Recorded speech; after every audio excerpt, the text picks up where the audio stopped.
Allora, buonasera a tutti ed eccoci all'ultimo incontro del nostro ciclo di infrastrutture di trasporto e territorio che con l'aiuto, il supporto anche della rivista Trasporti e Cultura e soprattutto grazie al supporto fondamentale dell'Ateneo Veneto abbiamo avviato quest'anno e che chiudiamo oggi con questo incontro sulle conseguenze logistiche, territoriali e ambientali del commercio online, un tema particolarmente interessante, innovativo e soprattutto con molti aspetti che meritano di essere esplorati, anche perché di questi noi conosciamo processi, meccanismi di funzionamento e soprattutto impatti. Io innanzitutto ringrazio l'Ateneo Veneto, ringrazio anche la Presidente Antonella Magaraggia che purtroppo non può essere presente per altri impegni istituzionali, ma che comunque saluta tutti i partecipanti, saluta anche tutti i relatori e soprattutto, come dire,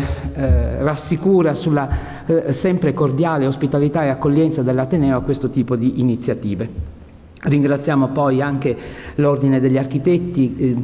di Venezia, Ordine degli Architetti, Pianificatori, Paesaggisti e Conservatori, l'ho detto giusto per fortuna, che hanno accompagnato questo ciclo non soltanto con il loro patrocinio ma anche appunto favorendo la partecipazione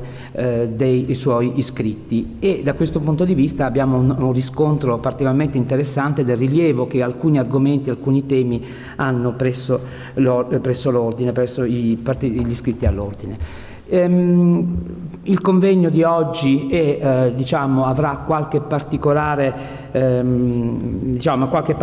nel senso che tutti i relatori sono presenti tranne il collega Marco Falsetti che si collega da Berlino per un altro impegno istituzionale al quale non ha potuto mancare, ma comunque sarà presente con noi, e oltre ai relatori che appunto racconteranno gli aspetti importanti di questo tema così particolare, abbiamo anche il rappresentante dell'Ordine degli Architetti, l'architetto Andrea Rumor, che porta i saluti del Presidente e soprattutto, come ha fatto anche nelle precedenti riunioni, contribuisce ad avviare la nostra riflessione. Scusate, c'è un po' di logistica, un problema logistico, nel senso che mi sposto perché possa essere inquadrato e quindi possa parlare direttamente con i partecipanti al convegno. Grazie. Prego Andrea, ti devi spostare, sì. Grazie che parlo per primo. Allora, intanto buon pomeriggio a chi è presente, pochi presenti, ma molti mi pare invece collegati, ai nostri iscritti. Vi porto i saluti dell'Ordine Architetti, Pianificatori, Paesaggisti e Conservatori della Provincia di Venezia e del Presidente che oggi non poteva essere qui. Io sono venuto a tutti e quattro gli eventi per interesse, non per interesse di rappresentanza, perché sono temi a me cari. Io da pianificatore, tutti i temi toccati in questi 4 pomeriggi riguardavano l'urbanistica e il territorio, quindi per me di doppio interesse, e insomma magari troveremo modo di sviluppare in futuro dei rapporti con la rivista e con Dicea, no? Col professore qui. E quindi ringrazio innanzitutto la dottoressa Facchinelli che ci ha invitato e ci fa partecipare a questi eventi e li rende disponibili per i nostri iscritti. Il professor Michelangelo Savino, con il quale c'è una antica conoscenza e amicizia, e non sono architetto, dovresti saperlo perché è la mia stessa laurea, lo dico sempre, e soprattutto all'Ateneo, perché insomma non è cosa di tutti i giorni, come dire, svolgere convegni in questi luoghi così splendidi. Il tema di oggi è un tema complicato, come anticipava Savino, un tema complicato che pone molte domande e credo che abbia pochissime risposte, in particolare in Veneto, no? È un tema vero, attuale, è cambiato tutto, nel senso che i 3 anni chiusi in casa, i 2 anni chiusi in casa o quasi ci hanno un po' cambiato. Persino io sono riuscito a fare degli acquisti online, che voglio dire,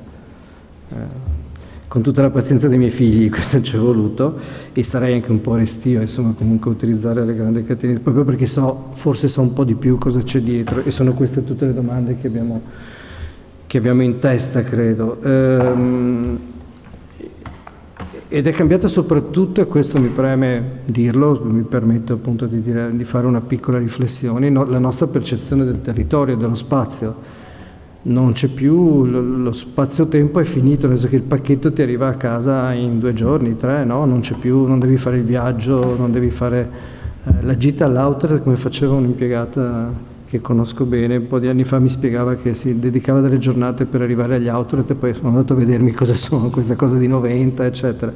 Ha proprio cambiato, è l'evoluzione dei centri commerciali. Io questo non lo so, è un'altra cosa secondo me, no? Perché comunque non c'è la presenza, però non lo so, secondo me è un tema decisamente aperto. Quindi sul governo del territorio in tema di commercio online c'è un prima e un dopo, e adesso siamo nel dopo, ma siamo all'inizio del dopo, quindi ben vengano queste giornate e l'ottimo numero che ho avuto modo di leggere online, molto molto interessante. È cambiata la percezione, questi luoghi, ad esempio pensate a questi giganteschi capannoni, perché anche lì c'è un cambio di scala, no? Non è il capannone della logistica abituati a vedere in qualche zona industriale, siamo su catene, non si può nemmeno dire catene di montaggio, ma sono catene di distribuzione interna, non so, che hanno una scala e dimensioni ben diverse, perché non c'è più l'architettura, ad esempio, non c'è l'architettura di questi luoghi, sono capannoni, non c'è meno più il tentativo di dargli la dignità. Un collega architetto mi spiegava che negli outlet è tutto prefabbricato e polistirolo, cioè quelle cose carine che vediamo in realtà sono polistiroli verniciati, no? Quindi comunque c'è un tentativo di dargli una bellezza, una forma, una dignità anche architettonica. Qui viene a mancare tutto, ma soprattutto la cosa che è più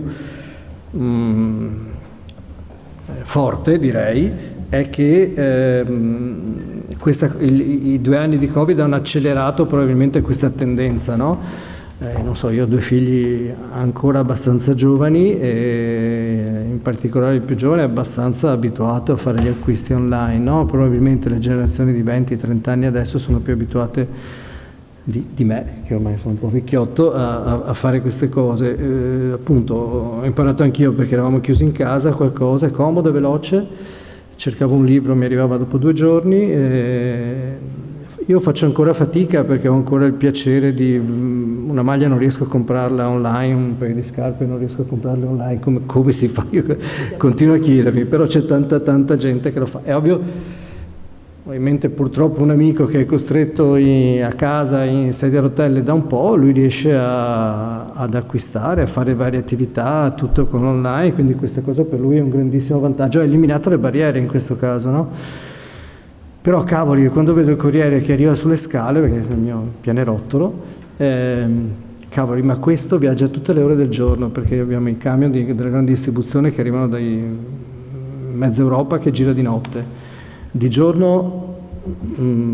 ci intasano le strade, comunque partecipano ampiamente alla congestione delle strade locali e territoriali, e in ambito urbano non ne parliamo perché comunque entrano con camioncini, cose eccetera, non c'è ancora il GLS che gira con la bici elettrica o simile, anche se nelle grandi città questo già sta avvenendo, e ancora non siamo avanti con i droni, anche se ne parlavamo l'altra volta, no? Con i colleghi dell'aeroporto che dicevano che comunque ad esempio Milano è un'esperienza che è già abbastanza avanti e Venezia si sta approcciando a questo. Io qualche dubbio ce l'ho, probabilmente un problema di età. Io non credo appunto che il centro logistico sia comparabile col centro commerciale. C'è un problema dietro di consumo di suolo, c'è un problema di paesaggio, perché si localizzano in luoghi nuovi, consumano suolo, consumano spazio, ci consumano il paesaggio. In Veneto in particolare, non mi ricordo se lo dicevo già ancora qui, ma insomma abbiamo 1050 vincoli, siamo la regione con più vincoli d'Italia, più del 52% del territorio è vincolato, quindi immaginate che qualsiasi cosa ne collochiamo sul territorio, che sia la casetta o il centro commerciale, è un problema. Tra l'altro dovremmo essere tutti a consumo zero, in realtà un centro della logistica viaggia oggi con una variante urbanistica che si fa come si fa la variante per l'ampliamento del falegname. E questo pone un problema serio. Ad esempio la Regione Veneto non è ancora riuscita a star dietro a questo tipo di innovazione, ma non è un problema della Regione Veneto, è un problema della velocità in cui queste cose accadono, mentre l'urbanistica sapete bene che ha tempi un po' più lunghi. Ecco, c'è questo cosa che stride, il consumo di suolo, il paesaggio, l'architettura, viabilità, la congestione, che è quella che abbiamo sotto gli occhi tutti, e dall'altro il fatto che spesso si autorizzano con cose veloci. I centri commerciali, quando sono di scala superiore ai 5.000 metri, vanno autorizzati con un accordo intercomunale con i comuni confinanti per la regione Veneto. È trattato come un centro commerciale, da una variante fatta con gli altri comuni, o forse dovrebbe essere una cosa un po' più complessa e valutata solo su uno strumento di pianificazione diverso, dove posso governare la viabilità, gli strumenti, e dopodiché c'è tutto il tema di come si spostano durante il tempo, di cosa fargli fare quando arrivano, se basta solo la bretellina per portarli in autostrada o se devono rendere come dire, disponibile i collegamenti casa-scuola di chi ci lavora. Poi sulle condizioni di lavoro chi ci lavora dentro è tutto un altro tema, qui dal mio punto di vista molti punti di domanda su cui non siamo ancora credo preparati, però insomma ben vengano queste giornate in cui bisogna porsi questi problemi. Io vi ringrazio nuovamente, anche perché siamo alla fine delle 4 giornate di studio, quindi vi ringrazio tutti nuovamente e buon lavoro a tutti.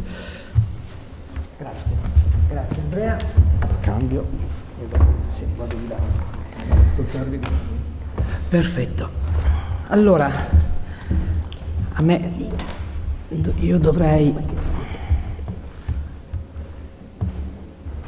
Scusatemi solo un momento, cerco di... No, non lo posso fare da qui. E allora... Mi permetterete di andare un po' a braccio allora, perché a questo punto non riesco a fare partire la condivisione, ma avevo poche slide soltanto per accompagnare alcune parole che vogliono un po' introdurre l'argomento e poi anche introdurre i lavori del pomeriggio. Ha già anticipato qualcosa Andrea di uno degli aspetti più interessanti che ci hanno stimolato a fare un ragionamento sull'e-commerce e sulle conseguenze territoriali dell'e-commerce, e la logistica, soprattutto questo riferimento specifico alla logistica, vuole essere in particolar modo un richiamo almeno a un settore specifico che ci permette di cogliere già nella sua complessità diversi aspetti di impatto sociale, impatto economico, eccetera. Perché la logistica è quello che noi effettivamente vediamo, tocchiamo, di cui abbiamo perfettamente una idea in che cosa consista. Significa soprattutto grandi spostamenti di merci e persone sul territorio, significa anche infrastrutture, significa tutta una serie di attrezzature che completano le infrastrutture in molti casi.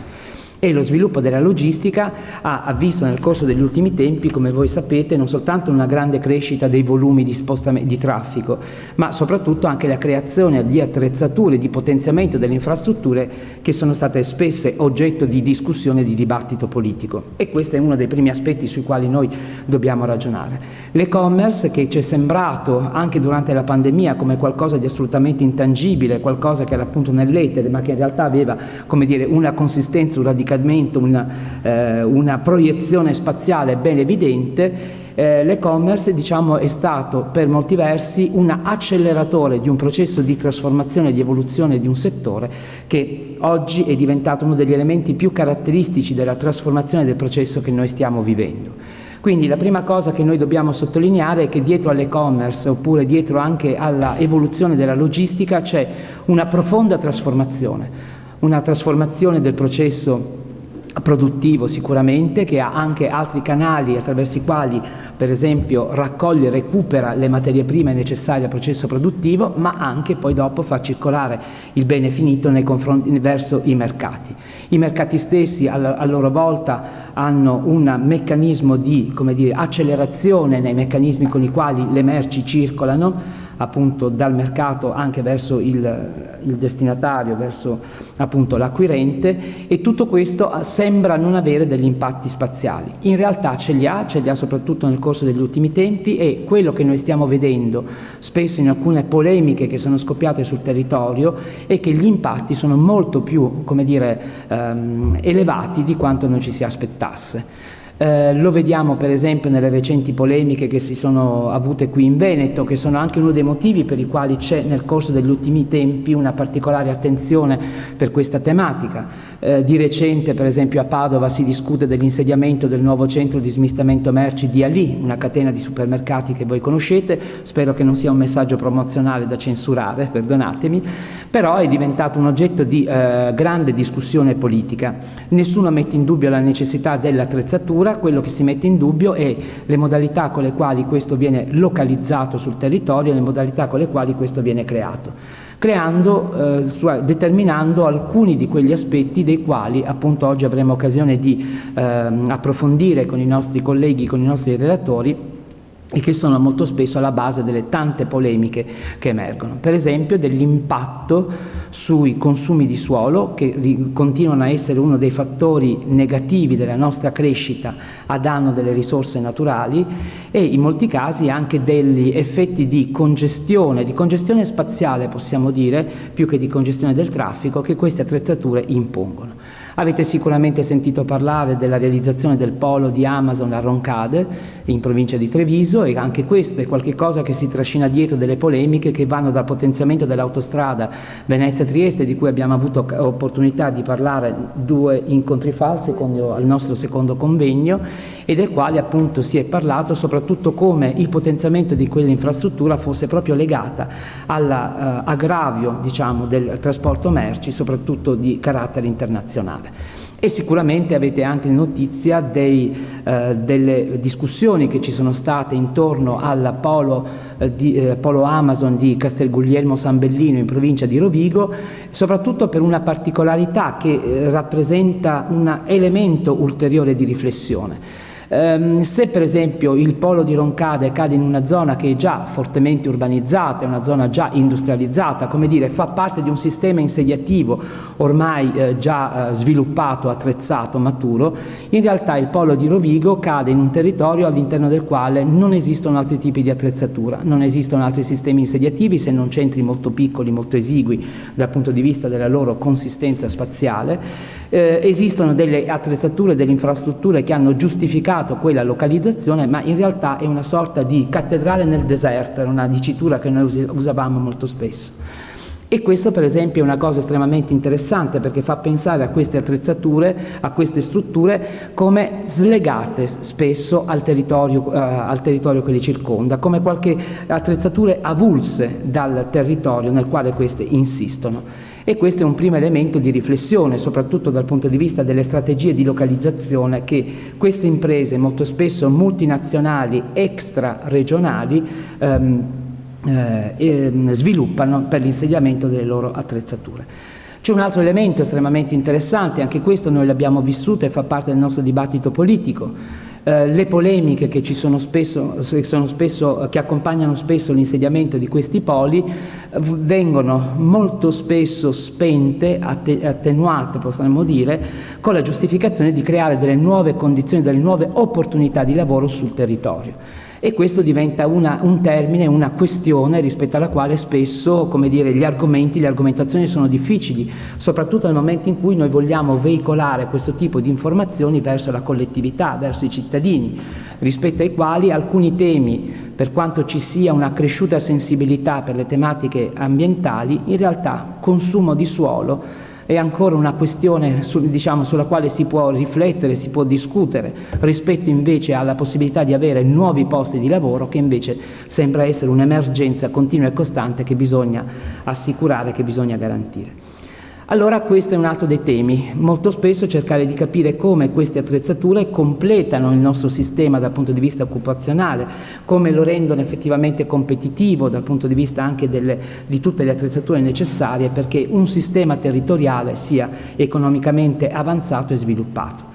Chiaramente le merci, l'e-commerce, ma la logistica eccetera si portano dietro un'altra questione che è estremamente importante e anche questa molto ambigua dal punto di vista politico, se volete, dal punto di vista della discussione, cioè la realizzazione di nuove infrastrutture o il potenziamento delle infrastrutture esistenti. E per esempio non è un caso che la Pedemontana, che molti di voi sicuramente hanno sentito parlare, magari l'avete già utilizzata, anche se pare che i volumi di traffico siano molto contenuti, la Pedemontana per esempio è una infrastruttura che nasce proprio sulla scia di un bisogno interpretato, diciamo, rilevato, ma non ancora, come dire, riconosciuto, a conti fatti ancora non si riesce a capire se è un'infrastruttura di cui avevamo effettivamente bisogno, però nasceva proprio al servizio delle imprese proprio per migliorare la circolazione delle merci. Così il potenziamento, dicevamo, del nostro sistema autostradale, così anche la realizzazione dell'alta velocità e dell'alta capacità, come sapete, la linea che si sta realizzando. Quindi a questi ragionamenti, come vi dicevo, a volte possono sembrare specifici, specialistici, appunto legati alla logistica e all'e-commerce, in realtà si legano tante altre questioni che oggi sono dirimenti e sono estremamente importanti. Da questo punto di vista, per esempio, anche un altro tema emerge sempre, verrà ripreso anche dai colleghi nelle loro relazioni, la questione che in molti casi questi poli, questi elementi di novità sul territorio sono un acceleratore anche dei processi di consumo di suolo. E quindi in molti casi le contestazioni che vengono fatte rispetto ai nuovi insediamenti o alla realizzazione di questi hub è legato anche alle loro caratteristiche di occupare un nuovo suolo, anche se poi andando a leggere il rapporto del Veneto sul consumo di suolo si scopre che il maggior numero di ettari consumati è legato quasi sempre alla realizzazione di cantieri, è un consumo reversibile, viene indicato, legato appunto alla realizzazione di queste nuove infrastrutture che servono come elemento fondamentale anche di una nuova logistica territoriale. Allora, scusatemi, troppi temi, ed è proprio questa la questione che volevo sottolineare. Dietro a una tematica così particolare che noi stiamo affrontando, come è sempre stato nello spirito sia della rivista Trasporti e Cultura, sia di questi incontri che noi abbiamo fatto, cerchiamo di legare tutta una serie di questioni che sono direttamente connesse, che molto spesso creano anche degli elementi di confusione nel dibattito e nella riflessione, e il nostro contributo è proprio quello di chiarire tutta una serie di aspetti che sono estremamente importanti anche per partecipare a questo dibattito. Quindi in molti casi noi non risolviamo e non diamo soluzioni, però diamo informazioni utili anche a una partecipazione più diretta nel dibattito politico. E da questo punto di vista, altro elemento sul quale vorrei soffermarmi, verrà sicuramente richiamato nelle relazioni successive, è anche una questione di quali tipologie di hub, di poli, molto spesso si legano a questo tipo di problemi. E per esempio in alcuni casi, come i nuovi centri agroalimentari, per esempio, diventano delle altre attrezzature che completano la tassonomia di tutti questi poli che si stanno imponendo sul territorio e che molto spesso giocano anche su tematiche parallele, non direttamente connesse, ma che possono avere buona presa sul pubblico. Voi sapete che rilevanza ha assunto il cibo all'interno della nostra vita quotidiana. Il food rappresenta un elemento ormai imprescindibile della nostra vita quotidiana, con tutto quello che si trascina dietro, dallo slow food alle filiere, di produzione agricola, a tutto quello che lega il sistema agroalimentare. Ecco, anche laddove si parla di prodotti a chilometro zero, dove si parla appunto delle caratteristiche particolari del food, dietro noi troviamo molto spesso dei processi che hanno degli impatti sul territorio non indifferenti. E allora anche da questo punto di vista quindi l'invito è appunto a informarsi sempre meglio e a scoprire meglio questa tematica che, come vi dicevo, rappresenta un aspetto contraddistintivo della nostra società contemporanea, è proprio un elemento con il quale noi misuriamo, e lo ha accennato già Andrea nel suo intervento precedente, il passaggio, il cambiamento, il mutamento che nel corso di un tempo molto accelerato sta avvenendo. Scusatemi, come vi ho detto, poche note per introdurre il tema, per sottolineare soprattutto la rilevanza che secondo noi ha questo tema e soprattutto per inquadrare un po' il contributo che noi diamo, sia con la rivista, con il numero 62 e 63 che a queste tematiche è stato dedicato, e nella chat ho inserito, mi dispiace per chi è presente in aula, il link per la rivista dove voi potete appunto consultarla e magari andare anche a verificare alcune informazioni che verranno richiamate dagli interventi successivi. E alla presentazione di questo numero e dei suoi contenuti è dedicato il primo intervento che abbiamo affidato a Laura Facchinelli,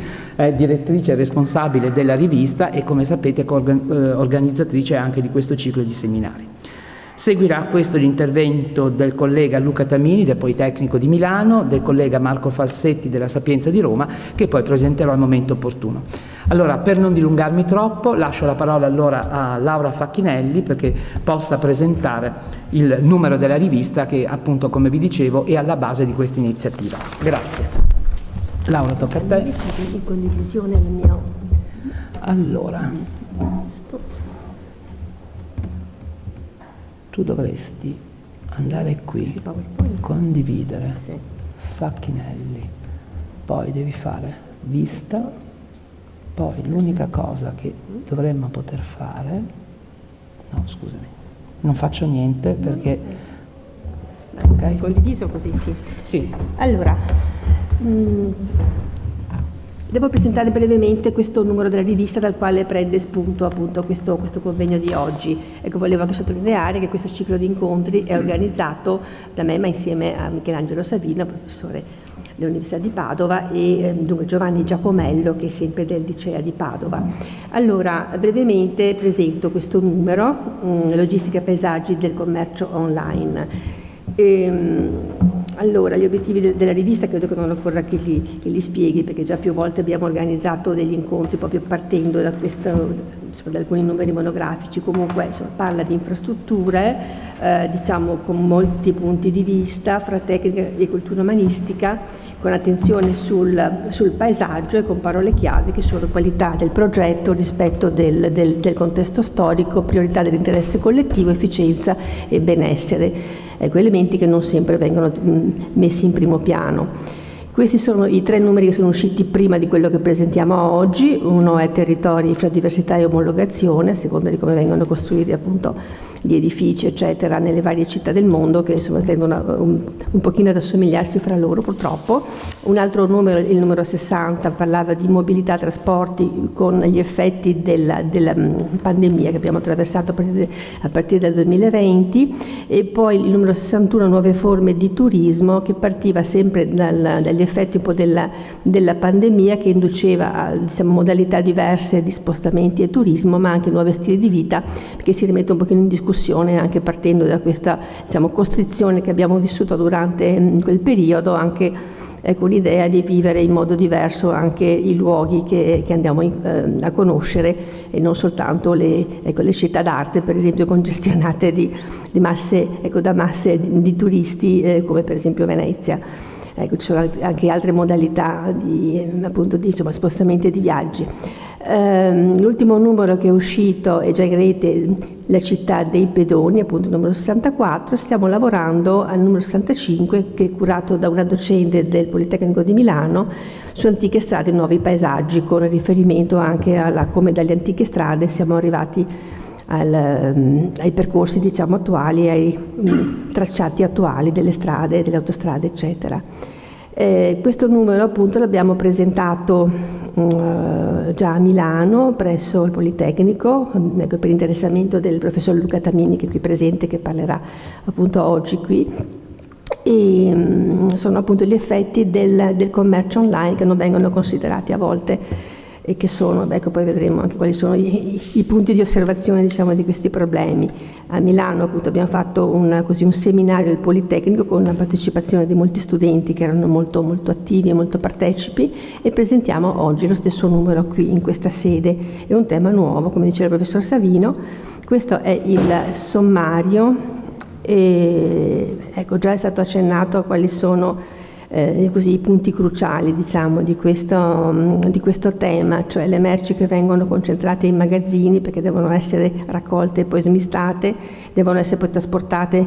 molto velocemente nelle varie, diciamo, città, paesi eccetera, quindi ci sono nuove strade che vengono costruite, traffico eccetera eccetera, e poi c'è la conseguenza dei negozi che spariscono nei nostri centri urbani. Perché appunto la gente trova molto comodo e simpatico comprare direttamente online, ma anche perché ci sono tanti centri commerciali che sono divertenti, e quindi la gente va per esempio alla Nave de Vero qua da Mestre, ma anche da Venezia, e quindi insomma il negozio in centro a Mestre o anche in centro a Venezia, ma Venezia è un altro discorso, vengono chiusi. Questi sono i due curatori, appunto Marco Falsetti e Luca Tamini, che aprono e parlano di questo tema. Qui ecco, molto brevemente vedete in alto le qualifiche, diciamo, di questi autori e vedete evidenziati anche quali sono i punti cruciali. C'è diciamo, la questione della governance dei nuovi assetti territoriali generati da questi nuovi insediamenti logistici. Non c'è un quadro di appunto, pianificazione urbana e non ci sono, diciamo, direttive appunto, che vengono date per costruire in un modo, diciamo, utile, armonioso e meno impattante. Luca Tamini, che ha fatto un suo articolo sul tema appunto della valutazione integrata delle esternalità, e appunto esaminando gli impatti di questa modalità di vendita e acquisto sulle reti viabilistiche locali, sul mercato immobiliare, sulla trasformazione delle vocazioni ambientali e funzionali di territori extraurbani molto estesi, di quelle che una volta erano le campagne, mercato del lavoro. Ecco, naturalmente è molto particolare come rapporto di lavoro anche quello presso questi centri di smistamento, e vabbè, ci sono alcuni aspetti anche, non so, contrattuali eccetera, che non esaminiamo in queste sedi. Paolo Pileri, sempre del Politecnico di Milano, che parla del consumo di suolo in particolare, che è insomma sproporzionato rispetto ai tessuti urbani esistenti, che sono quelle che lui chiama le logurbie, specie di, diciamo, periferie studiate per la logistica. Questi sono capannoni con tutto quello che ci sta intorno, strade eccetera, parcheggi e così via. E ecco, questo mentre non se ne occupa né il settore pubblico né ne è consapevole il cittadino che acquista e che non si preoccupa di quello che ci sta dietro, e invece molto ci sta dietro a questa modalità di vendita. Elena Franco di Torino, architetto, anche lei si preoccupa delle appunto, dinamiche insediative, della grande distribuzione organizzata, e questo ha modificato, questa nuova, diciamo così, modalità di vendita ha modificato proprio il rapporto fra la produzione e la circolazione delle merci, l'acquisto e il consumo, e quindi auspica diciamo, la formazione di un osservatorio nazionale su questo tema molto importante, molto impattante, che avrà grande, diciamo, riflesso per il futuro, ma del quale ci si occupa poco, come ho già detto più volte. Questo è un architetto di New York che spiega appunto questa, la modalità di questi magazzini che vengono costruiti diciamo in città, nei pressi dei quartieri dove ci sono più consumatori, perché è ovvio che è opportuno essere vicini per arrivare presto poi a consegnare, quindi ecco, traffico, emissioni eccetera eccetera.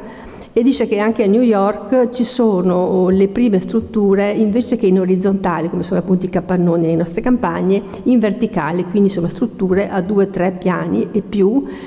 sul modello dei magazzini asiatici. E ecco il successivo intervento, quello di Marco Falsetti, che parlerà anche dopo di me, che parla proprio di queste, diciamo, magazzini multipiano e torri logistiche che si sono state, diciamo, realizzate nell'Asia orientale, Hong Kong, Giappone, Corea del Sud, Singapore eccetera, e questa formula comincia a essere adottata anche in altri paesi, come abbiamo visto per esempio Stati Uniti, Australia, ma anche all'interno di grandi città anche in Europa, mi pare in Germania che c'è già qualche esempio. Queste sono due diciamo ingegnere della Repubblica Ceca, che parlano di diciamo, l'architettura della logistica, che è uno degli ambiti, diciamo così, più anche interessanti e dinamici, almeno potenzialmente, dell'industria delle costruzioni. E ecco, così partendo dalla consapevolezza che, diciamo, un magazzino, un luogo di appunto raccolta e smistamento, è un apparato imponente che richiede un'operazione, una serie di operazioni, collocazione eccetera eccetera, molto, diciamo, standardizzato, razionalizzato, calcolato, tutto quanto in modo molto, molto ordinato e complesso. E quindi ecco, appunto, sottolinea il fatto che questi magazzini vengono collocati sempre all'intersezione dei flussi, diciamo, geografici, e quindi lungo le principali arterie di traffico. Enrico Molteni di Genova, Università di Genova, architetto, porta l'esempio di un magazzino che è stato realizzato con l'idea di farne anche una cosa bella, automatizzato, diciamo così, insomma, schematico come appunto deve essere un magazzino, però diciamo un'architettura molto essenziale, un volume puro con metallo, trasparenze, con un'idea anche di farne così un elemento architettonico nuovo, perché ecco, diciamo che si potrebbe inventare qualcosa di nuovo in questo contesto, come è stato fatto, adesso non c'entra niente, ma sono in paragone con gli anni 50 e 60, quando hanno inventato gli autogrill lungo le autostrade, hanno inventato una cosa che non c'era. E qua ecco, ci sono dei brutti capannoni, si potrebbe fare qualcosa di bello volendo, e quindi basterebbe avere un po' di inventiva e avere diciamo, l'ambizione da parte di Amazon o chi che sia di diciamo, fare una cosa bella, quindi portare un linguaggio nuovo e fare un discorso più interessante di quello che si fa attualmente. Franco Porini, professore emerito della Sapienza di Roma, ecco, naturalmente ha un approccio storico, infatti nel suo articolo cita anche molti così, diciamo, grandi magazzini realizzati negli anni 50 e 60, anche prima a Roma, in altre città, e appunto afferma che appunto il commercio online è un'esperienza fra le più diciamo impattanti della globalizzazione che caratterizza i nostri giorni, e ha prodotto cambiamenti notevoli insieme ad altre mutazioni, come per esempio il lavoro a distanza, e si stanno configurando scenari nuovi non sempre rasserenanti e che dovremo studiare molto molto a fondo, anche per eventualmente capire veramente le conseguenze e magari portare anche qualche correzione di rotta. Questa è un'intervista fatta da Giusy Ciottoli, l'architetto di Roma, a Michele D'Alia, presidente dell'INU, che è molto impegnato per riportare l'urbanistica al centro di un dibattito politico e culturale, cosa che non sempre avviene, e l'intervista ripercorre temi cruciali come la transizione, attualissimo il discorso verso il modello energetico appunto integrato, e la fragilità del nostro territorio e la carenza di infrastrutture e altri aspetti di carattere sociale e così via. Dunque Fabrizio Violante è una delle nostre firme più frequenti, più così presenti, è un architetto specializzato nella critica cinematografica,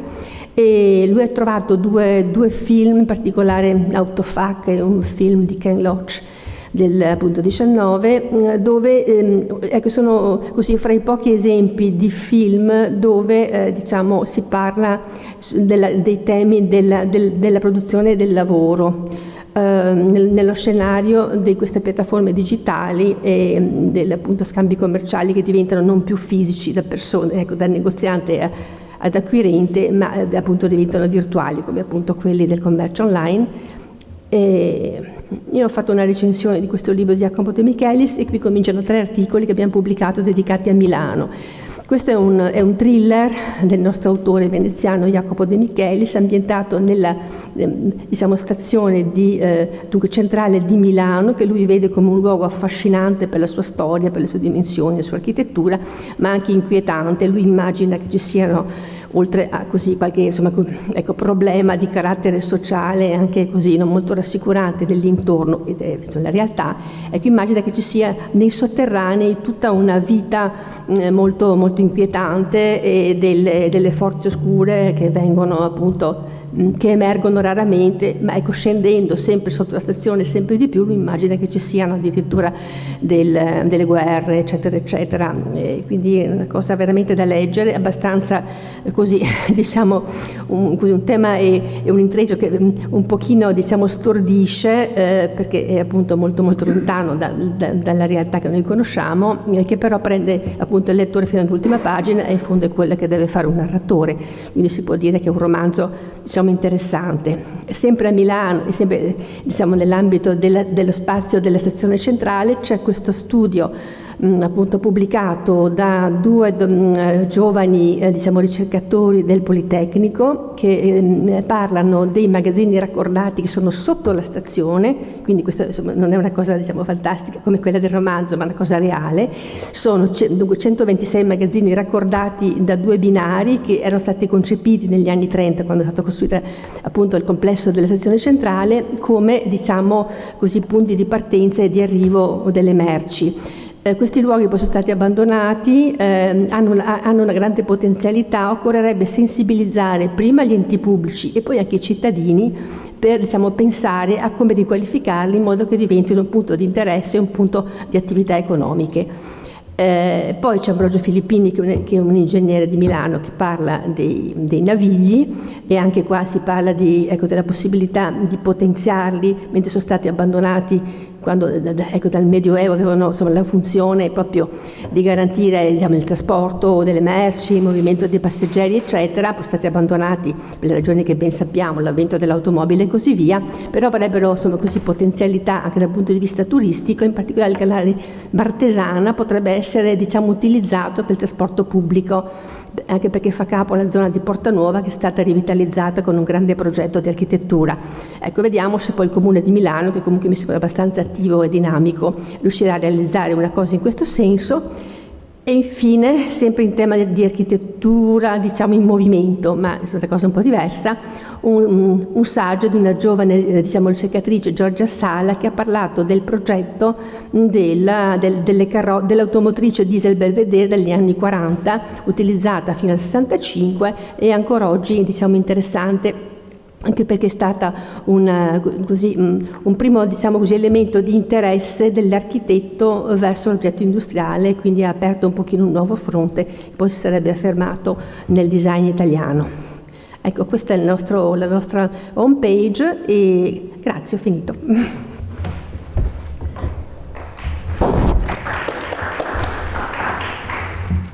Grazie, è stata un po' brusca l'interruzione della nostra Laura. Allora, ok, perfetto. Allora, io non ho bisogno di essere inquadrato per presentare il prossimo relatore, che appunto è anche estensore di questo numero della rivista che ha curato, e soprattutto è uno degli esperti ai quali noi possiamo affidarci per capirne un po' di più di questa tematica. Il professor Luca Tamini è docente di urbanistica al Politecnico di Milano, ma soprattutto presidente responsabile del laboratorio UrbCom presso il Dipartimento di Studi Urbani, Dipartimento di Architettura e Studi Urbani del Politecnico di Milano. E soprattutto la cosa che mi preme sottolineare è questo laboratorio UrbCom da molti anni è diventato il punto di riferimento per tutto quello che riguarda le tematiche del commercio e gli impatti delle attività commerciali sul territorio. È un osservatorio molto attento alle trasformazioni del territorio, è molto attento anche alle innovazioni normative in molti casi, è una sentinella attenta perché in molti casi è un osservatorio critico, e soprattutto è anche un interessante intreccio delle attività di didattica, di ricerca e anche, potremmo dire, di supporto alle politiche che noi molto spesso, immaginiamo come il vero ruolo che l'università dovrebbe svolgere. E allora, con particolare, sono molto contento di avere qui Luca a raccontarci queste cose, soprattutto perché, come vi dicevo, è un esperto che della questione ci potrà fare capire molti degli arcani. Grazie Luca, a te la parola. Ottimo, grazie Michelangelo per la gentile presentazione. Allora, io ho 3 parole chiave su cui questo esercizio che è stato fatto oggi, che mette in relazione gli insediamenti logistici, l'e-commerce, è un tema aperto e totalmente irrisolto in questo momento, che è il tema del governo del territorio. E ci siamo spinti un po' più avanti anche rispetto al convegno fatto a Milano. 2 città metropolitane in questo momento in tutta Italia, data il deficit di governo delle regioni e della città metropolitana di Milano e di Bologna, hanno iniziato a costruire degli indirizzi per orientare le scelte localizzative della logistica, non solo evidentemente mettendo dei vincoli, ma tentando di governare un processo insediativo abbastanza complesso. Allora, innanzitutto io ho organizzato più o meno in 5 temi emergenti, partirei sostanzialmente, vedete, da un glossario, perché ad esempio qui molti non ci si intende, la definizione e-commerce ognuno dà la sua, come quella di logistica. Questo perché non esiste in questo momento in Italia una normativa unitaria, le regioni per il titolo quinto e per le competenze esclusive che hanno non sono entrate nel mondo del commercio, ad esempio a definire le relazioni che ha la GDO, ad esempio, con la logistica, e quindi in questa brevissima carrellata di oggi pomeriggio ho individuato queste 4-5 questioni. L'altro è quanta relazione ci sia oggi tra la logistica e il commercio online. Il PNRR sostanzialmente determina una serie di finanziamenti per la piattaforma logistica nazionale e sui porti che avranno delle ricadute, vedremo, sulla zona logistica semplificata di Venezia e Rodigino. A molti sfugge che tipo di scenario c'è in questo territorio. E per ultimo, appunto, oggi si è in grado, con un deficit enorme che c'è soprattutto in regione Veneto, Lombardia e Emilia Romagna, diciamo, dove sono le 3 regioni campione dove questi fenomeni insediativi sono più rilevanti, oggi appunto è anche interessante che si stiano muovendo le città metropolitane a individuare dei criteri localizzativi di governo, in quanto le regioni in questo momento non c'è neanche l'intenzionalità ad affrontarlo, e vedremo che tipo di ricadute questo può avere. Allora, innanzitutto, di cosa stiamo parlando? Nel senso, vedete, tra un po' nelle destinazioni d'uso urbanistiche, lo diceva prima Andrea Rumor, e qua stiamo parlando un po' dello scenario futuro. Noi lo stiamo già facendo in un comune virtuoso che è il comune di Bergamo. Come sapete, la Giunta Gori viene presa un po' come spunto anche dalla regione Lombardia per una serie di iniziative di innovazione che sta introducendo anche nella regolazione pubblica. Nella variante che stiamo facendo, tra l'altro insieme allo UIOV di Venezia e Ezio Micelli, stiamo definendo tutta una serie di indirizzi, tra cui quello che è toccato a noi come Urbecon, come diceva per Michelangelo, un laboratorio che è nato nel 98 quando c'è stata la riforma in Italia ed è un po' l'acronimo di urbanistica e commercio, che è un nodo che ancora oggi non è stato sostanzialmente risolto. E abbiamo tentato, dalla letteratura, dalle pratiche di regolazione appunto delle città metropolitane, da cosa dicono a livello internazionale alcuni grandi comuni che hanno governato la logistica invece sul loro territorio. Sostanzialmente in 3 righe si intende per logistica l'attività di ricezione, magazzinaggio, deposito, stoccaggio, custodia e movimentazione merci. Questa pluralità di definizioni determina, come diceva prima Michelangelo, una pluralità di tipologie insediative. E anche questo oggi ha un regolatore, un amministratore, un urbanista. Se voi andate a chiedere oggi come si sta articolando sul territorio logistica, è molto difficile che riescano a rispondere in modo puntuale, soprattutto che poi, quando sono nelle pratiche di governo del territorio, questa cosa possa essere tradotta. Quindi è un lavoro enorme da fare, siamo all'anno 0, secondo noi, che lo stiamo studiando da alcuni anni, intenzionalmente si è non voluta governare la logistica. C'è una sorta di voce a livello internazionale sui grandi investitori istituzionali, ai quali si dice che in questo paese, in questo momento, la logistica è totalmente liberalizzata. Quindi vuol dire che rispetto ad alcune piccole vincoli o matrici a scala locale, se hai la destinazione d'uso, che guarda caso un altro tema l'ha affrontato Elena Franco nell'articolo che poi trovate sulla chat linkata prima da Michelangelo, dal professor Savino, dove si è localizzata negli ultimi 10 anni? Nelle aree industriali. E anche questa, se è una logistica produttiva industriale, per dire, come stiamo facendo adesso in Lombardia, può esserci una coerenza, ma vedete l'elemento di scardinamento anche dei distretti, diciamo, industriali di un tempo, che oggi praticamente non esistono più o hanno ridotto evidentemente la loro competizione, è che molta della logistica commerciale e distributiva va a localizzarsi nelle aree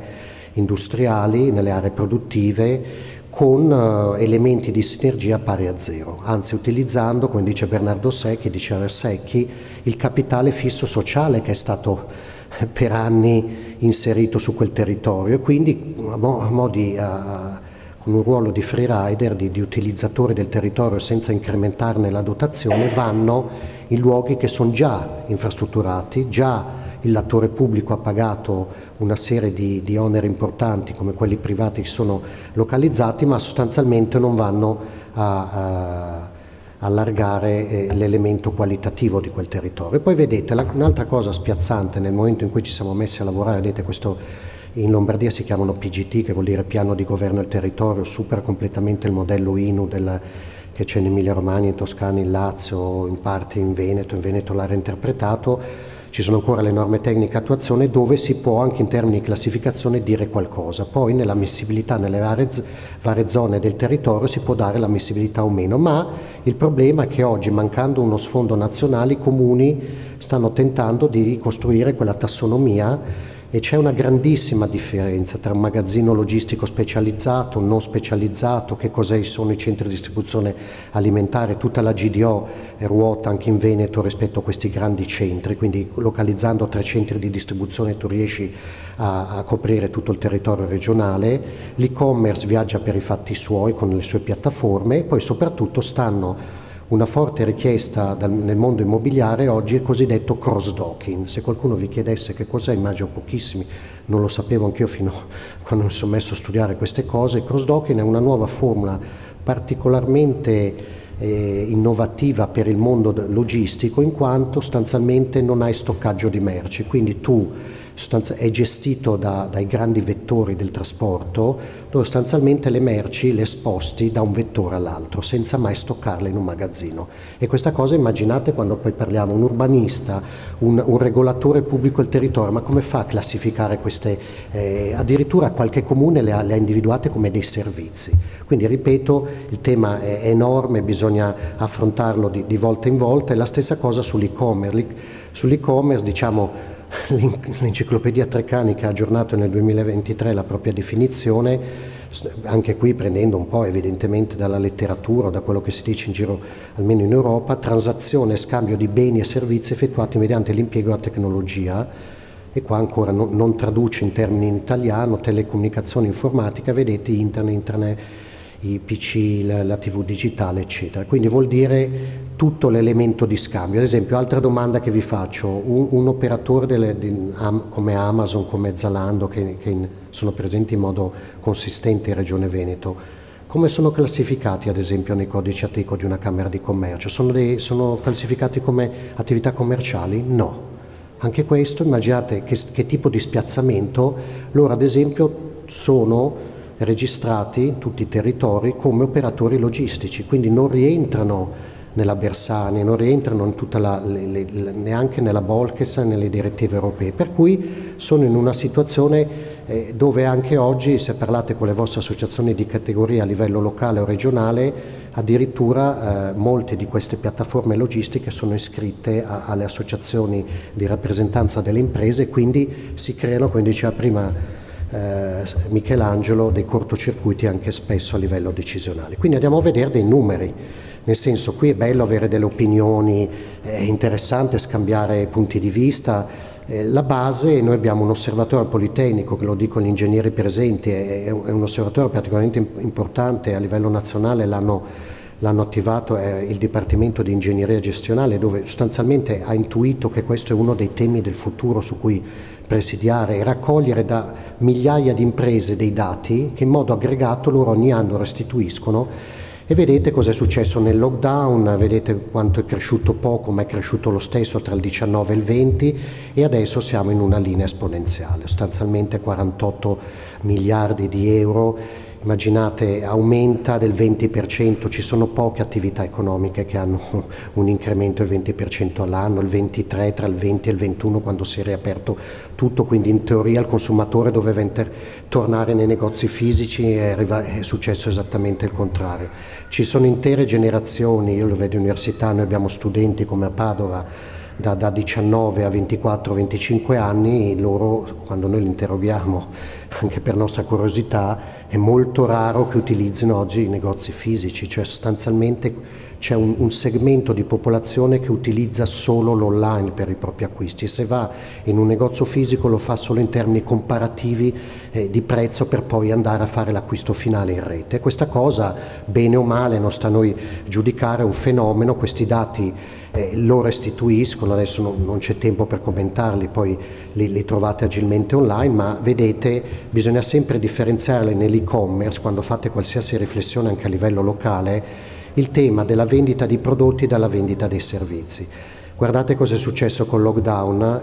perde 52% di vendita dei servizi, perché nei servizi ci sono le prenotazioni del turismo, le assicurazioni auto, dove sostanzialmente tutto il mercato si è spostato lì. Cosa accade? Che appena si chiude l'elemento di vincolo della pandemia, il tema dei servizi aumenta in un modo vertiginoso, e oggi vedete la sommatoria da 48 miliardi e solo i servizi ne valgono quasi 15. La vendita di prodotti poi, anche qua è un dato è un dato aggregato, bisognerebbe poi differenziarlo per tipologie merceologiche. Un'altra cosa, ragioniamo sempre in modo localistico, provinciale, l'e-commerce, tutti hanno paura e-commerce, ma noi, guardate, questo dato è il paese in Europa col più basso tasso di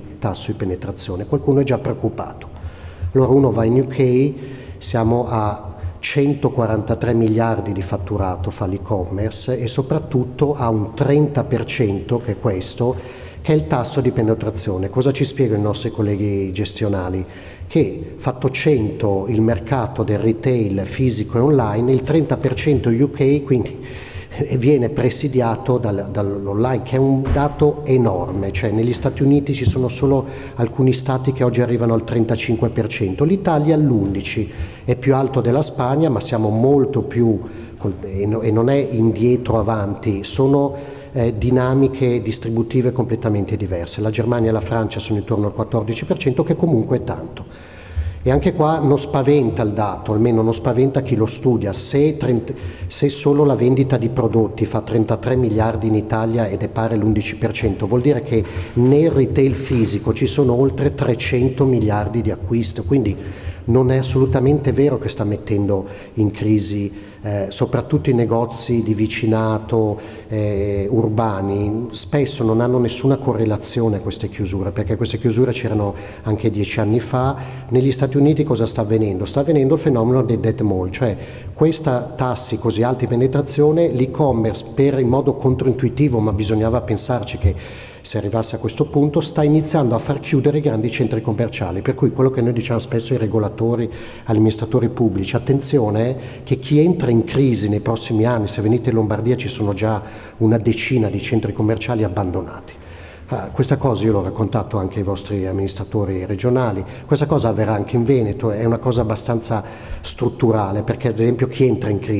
crisi i centri commerciali di prima generazione, quello che prima si ricordava, quelli che oggi sono totalmente fuori mercato, quelli progettati e insediati magari in modo sbagliato, con localizzazioni oggi errate rispetto allo spostamento dei flussi nei fine anni 80, nei primi anni 90. Immaginate oggi i centri di ultima generazione che sono dei formati ibridi, hanno dentro la cultura, la formazione, eccetera. Basta venire a vedere il progetto di Michele De Lucchi che ha fatto ad Arese nel Nord Milano e vi accorgete quello in ultima generazione, fa 600 milioni di fatturato all'anno, ma è un'altra storia e quello riesce a reggere una concorrenza così forte. Un altro tema, vedete, sempre rispetto agli altri paesi non bisogna sempre confrontare, l'unica differenza dell'Italia, vedete, che cresce molto di più l'e-commerce rispetto agli altri paesi, cioè in questa differenza tra il 17 che diciamo eravamo alla storia dell'e-commerce in Italia, al 21 diciamo subito in pieno lockdown o quasi nelle prime uscite, l'Italia cresce del 26% ed è l'unico paese, neanche UK, che cresce così tanto. Vuol dire che questa spinta che si ricordava prima anche nelle pratiche quotidiane di ognuno di noi lo si vede poi con i dati. Questi dati sono molto importanti. Ultima cosa, e poi passiamo ad alcuni casi di studio, è molto importante vedere questo dato sulla vendita di prodotto diviso per tipologie, che come sappiamo, guardate anche qua, il tasso di penetrazione nel mercato che ha l'informatica, l'elettronica e consumo, l'editoria, lo sapevamo, è stato citato neanche quello che poi succede nella nostra quotidianità. I nostri studenti al Politecnico vanno anche nei grandi superstore dell'elettronica, ma poi l'acquisto del PC lo fanno online, ma come molti di noi, perché fai una comparazione dei prezzi e chiaramente tu scegli il canale più vantaggioso. Nello stesso tempo quei negozi non stanno chiudendo, ad esempio ci sono alcuni brand sull'elettronica e consumo che hanno dei fatturati eccezionali in questo momento, per cui la cosa bisogna sempre vederla con uno sguardo plurale e non ideologico, perché questo tema è abbastanza complesso. Vedete che sul food, come si diceva, non ci sono vendite, è molto difficile, è un mercato, soprattutto chi vorrà investire su questo, ancora molto aperto, anzi con il Made in Italy, con dell'eccellenza anche delle regionali che abbiamo in Italia, sicuramente non vuol dire spostare il canale sull'e-commerce. Gli operatori più dinamici in questo momento, più innovativi, utilizzano evidentemente, lo vedete ogni giorno, il doppio canale. Quindi loro sono sul negozio fisico ma hanno anche il canale online, e questa cosa è stata aiutata molto con la pandemia.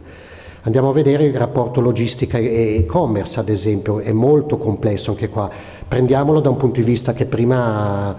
il professor Savino ha il tema delle spedizioni, perché sostanzialmente lo vediamo da qua. Anche qui guardate che incremento enorme c'è stato tra il 19 e il 20, si parla anche qua in milioni di spedizioni e-commerce sono state fatte nel nostro paese, ormai si attestano su 500 milioni di spedizioni. Se venite nell'area metropolitana di Milano, che ha un tasso di penetrazione quasi del 30%, vi rendete conto gli effetti sostanzialmente di questi microvettori, perché devono gestire qual è una tematica oggi problematica, è l'ultimo miglio, quello che è stato chi si occupa dell'ultimo miglio? Lo fanno queste grandi piattaforme, ma ad esempio Amazon può entrare da un giorno all'altro in difficoltà, e questo è dimostrato da questi studi. Ad esempio, sapete, un elemento di forte criticità che potenzialmente potrà mettere in difficoltà le grandi piattaforme è tutta la gestione del reso. Se vi siete accorti, molti resi non vengono neanche più ritirati perché sono dei costi che fanno saltare sostanzialmente il conto economico, i break-even che hanno queste società. Cosa accade? Che i punti di ritiro, ve ne accorgerete, Venezia evidentemente stiamo parlando di un contesto eccezionale, ma basta andare a Mestre, basta andare in altre città venete e vi sarete accorti come questo tema dei punti di ritiro, i cosiddetti locker, guardate, nel 2020 erano 25.000, questo è un dato Agcom, cioè anche le autorità di regolazione, anche questo è interessante, si stanno occupando di questo tema. Quindi la trasversalità che si diceva all'inizio, vedete come viene fuori in modo dirompente. Vabbè, oggi siamo oltre 60.000 e aumenteranno. Ieri Piazza Piola, che Michelangelo conosce bene, siamo nel piena città studi, noi abbiamo situazioni di questo tipo nelle città. E attenzione che arriveranno in modo dirompente anche in Veneto, ci sono già, nel senso che in quegli sfitti che si diceva che ormai nessuno sa più cosa fare, un tema ormai nazionale, internazionale, noi abbiamo fatto degli errori anche nel PNRR, pensate che quando è stato definito il piano, perché basta andare in Francia c'è una misura puntuale del PNRR che vale diversi miliardi di euro sul recupero degli sfitti nelle città. Noi, se andate a scorrere le 200 pagine PNRR italiano, ma come quello tedesco, spagnolo, non c'è traccia. In realtà questo è un tema aperto, se noi non risolviamo, calcolate che il patrimonio di dismissione oggi pianitario nella città, in Italia è il 25-27, in alcuni arriva al 30-35. Allora, evidentemente, vedete cosa sta accadendo? Si stanno trasformando, calcolate che quando chiude un negozio, quell'unità immobiliare vale 0 sul mercato, perché tu non hai più l'atto autorizzativo, sei dentro le liberalizzazioni di Bersani, per cui tu non puoi neanche far valere il titolo autorizzativo, per cui sostanzialmente vale quel che vale, diciamo, è l'attività insediata che gli dà un valore aggiunto. Allora oggi, e questo è un caso a Milano, lo stesso sindaco Gori mi diceva: guarda che mi stanno arrivando un sacco di richieste in comune per trasformare, cosa devo fare, come li classifico dal punto di vista dei servizi? Questi stanno diventando dei veri e propri servizi, quindi essendo dei servizi addirittura di interesse pubblico, perché servono una popolazione che sostanzialmente non si muove, non va nelle grandi piattaforme esterne per andare a fare per attivare comportamenti di acquisto o di consumo, quindi è uno scenario positivo o negativo, vedremo dove andrà. E chiaramente da noi lo fa Esselunga, che diciamo è un po' il monopolista d'impresa, nel senso che solo a Milano pensate che è un operatore alimentarista che apre solo supermercati da 400 metri quadri. Quindi ha abbandonato in questi anni i superstore da 5.000 metri quadri perché è cambiato tutto il mercato, quindi anche loro sono tornati radicalmente alla prossimità. E questo lo vedete, prima passeggiavamo per Venezia, almeno dalla stazione arrivare qui, e vediamo come i formati di prossimità funzionano benissimo con l'accessibilità pedonale. Quasi Venezia è un caso di studio, che poi le città che sono a accessibilità mista stanno mutuando. E qua vedete, per chiudere il tema della logistica e commercio e il rapporto con l'e-commerce, l'aumento della complessità di gestione, questo potrebbe mettere in crisi. Guardate cosa fanno i grandi marchi, sostanzialmente aprono dei centri di distribuzione solo per evadere gli ordini online. Quindi voi trovate un'insegna, penso a Torino, che ne conosciamo alcuni, dove tu hai un'insegna di un operatore francese della GDO, ma non c'è pubblico, non c'è utenza. Quindi sostanzialmente questo dal Belgio è arrivato anche adesso in Italia, come Tannico, sapete, era la più grande enoteca online, adesso a Milano sta aprendo i negozi fisici. E dove li apre? Li apre sui Navili, li apre a Brera, quindi anche loro hanno capito che hanno bisogno, non possono vivere solo sull'online, perché il consumatore, lo si diceva prima, ha bisogno di un'esperienza. Ikea, non vi dico cosa fa, potete immaginare, in Svezia utilizza, come noi adesso c'è ancora il dibattito di Ikea che ha aperto a Verona, che è durato anni, quando poi si va all'estero, in Svezia ad esempio queste grandi piattaforme esterne Ikea le usa solo per la logistica e utilizza invece dei pop-up store, dei piccoli negozi nei centri città dove tu con un tablet fai l'ordine e la sera hai già il mobile a casa, per cui questa cosa sostanzialmente andrà a modificare tantissimo. Noi siamo rimasti molto indietro, soprattutto i nostri regolatori pubblici e chi sta governando il territorio, che non ha purtroppo tutte queste condizioni. E per chiudere, ieri sera leggevo una report della Commissione Europea dove, vedete, ve l'ho tradotto in italiano e in inglese, nel senso che loro l'unica preoccupazione a livello di Commissione Europea in termini di dinamica concorrenziale è quanto, ad esempio, questa era un report puntuale su Amazon, quanto ad esempio, ed è uscito anche sulla cronaca, queste grandi piattaforme non escludano oppure utilizzano dei dati non pubblici sui venditori, sui mercati. Praticamente non guardano l'impatto sul territorio, il consumo di suolo, le questioni di come si vanno a insediare, che tipo di esternalità generano, ma soprattutto se generano le barriere di ingresso per altri operatori. Allora può essere condivisibile, ma non è solo quello. E ad esempio c'era un'esclusione, perché se tu sostanzialmente arriveremo al punto che anche i nostri artigiani produttivi, se non entrano in queste catene, in queste piattaforme, sostanzialmente vengono messi fuori dal mercato. Allora c'è oggi una negoziazione per far entrare anche tutta una serie di attività minori, più deboli, per avere una vetrina. Cito sempre la Confcommercio di Milano, che è abbastanza innovativa. Cosa ha fatto? Ha preso tutte le botteghe storiche, pensate a fare un progetto così a Venezia, tutte le botteghe storiche, e ha preso il catalogo delle botteghe e le ha messe su eBay. E questa cosa è stata una provocazione per raccontare, guardate che lo facciamo noi come associazione in categoria, per dimostrare che non ha generato degli effetti negativi questa cosa, ha allargato evidentemente la platea dei possibili utenti, e queste botteghe storiche oggi lavorano sulla pluralità di canali. E qua, ripeto, non c'è tempo, se andate a vedere, la Commissione Europea ha dei report puntuali su un tema veramente emergente su cui noi siamo molto disattenti. Parlatene con un amministratore, ripeto, o anche con un soggetto a livello di governo regionale, questa cosa spesso sfugge. Terza e penultima cosa, il rapporto col PNRR. Anche questa cosa molti non lo sanno. Il PNRR è un altro acceleratore, lo diceva prima Savini, io condivido, e lo è stato l'e-commerce, ma oggi alcuni progetti nel cassetto, come sapete purtroppo, sono stati rimessi in campo, consegnati ai ministeri dentro la voce rigenerazione urbana, borghi, programmi urbani integrati eccetera, e sono passati alla validazione. Piccolo problema che alcuni di loro contengono delle quote di logistica non indifferenti, soprattutto due missioni. Una che è proprio quella della rivoluzione verde e transizione ecologica, dove sui cicli agroalimentari dà un forte finanziamento ai nostri operatori locali, e l'altra evidentemente sulle infrastrutture. Allora, la prima, sostanzialmente in questa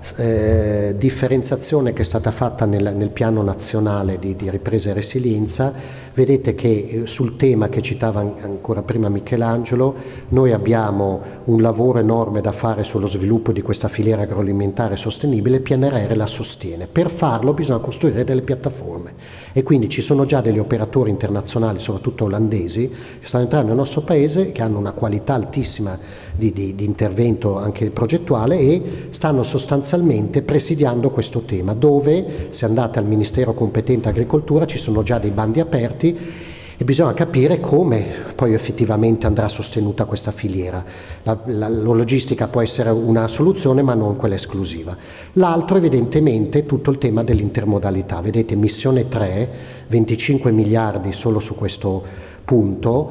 quindi sono tantissimi. Immaginate che il PNRR mette in campo, lo sa anche Michelangelo, sull'università, su tantissimi campi che erano scoperti, delle risorse mai viste, e qui ad esempio su questo tema della piattaforma logistica nazionale legata ai porti, attenzione a quello che succederà nel territorio di Venezia, in quanto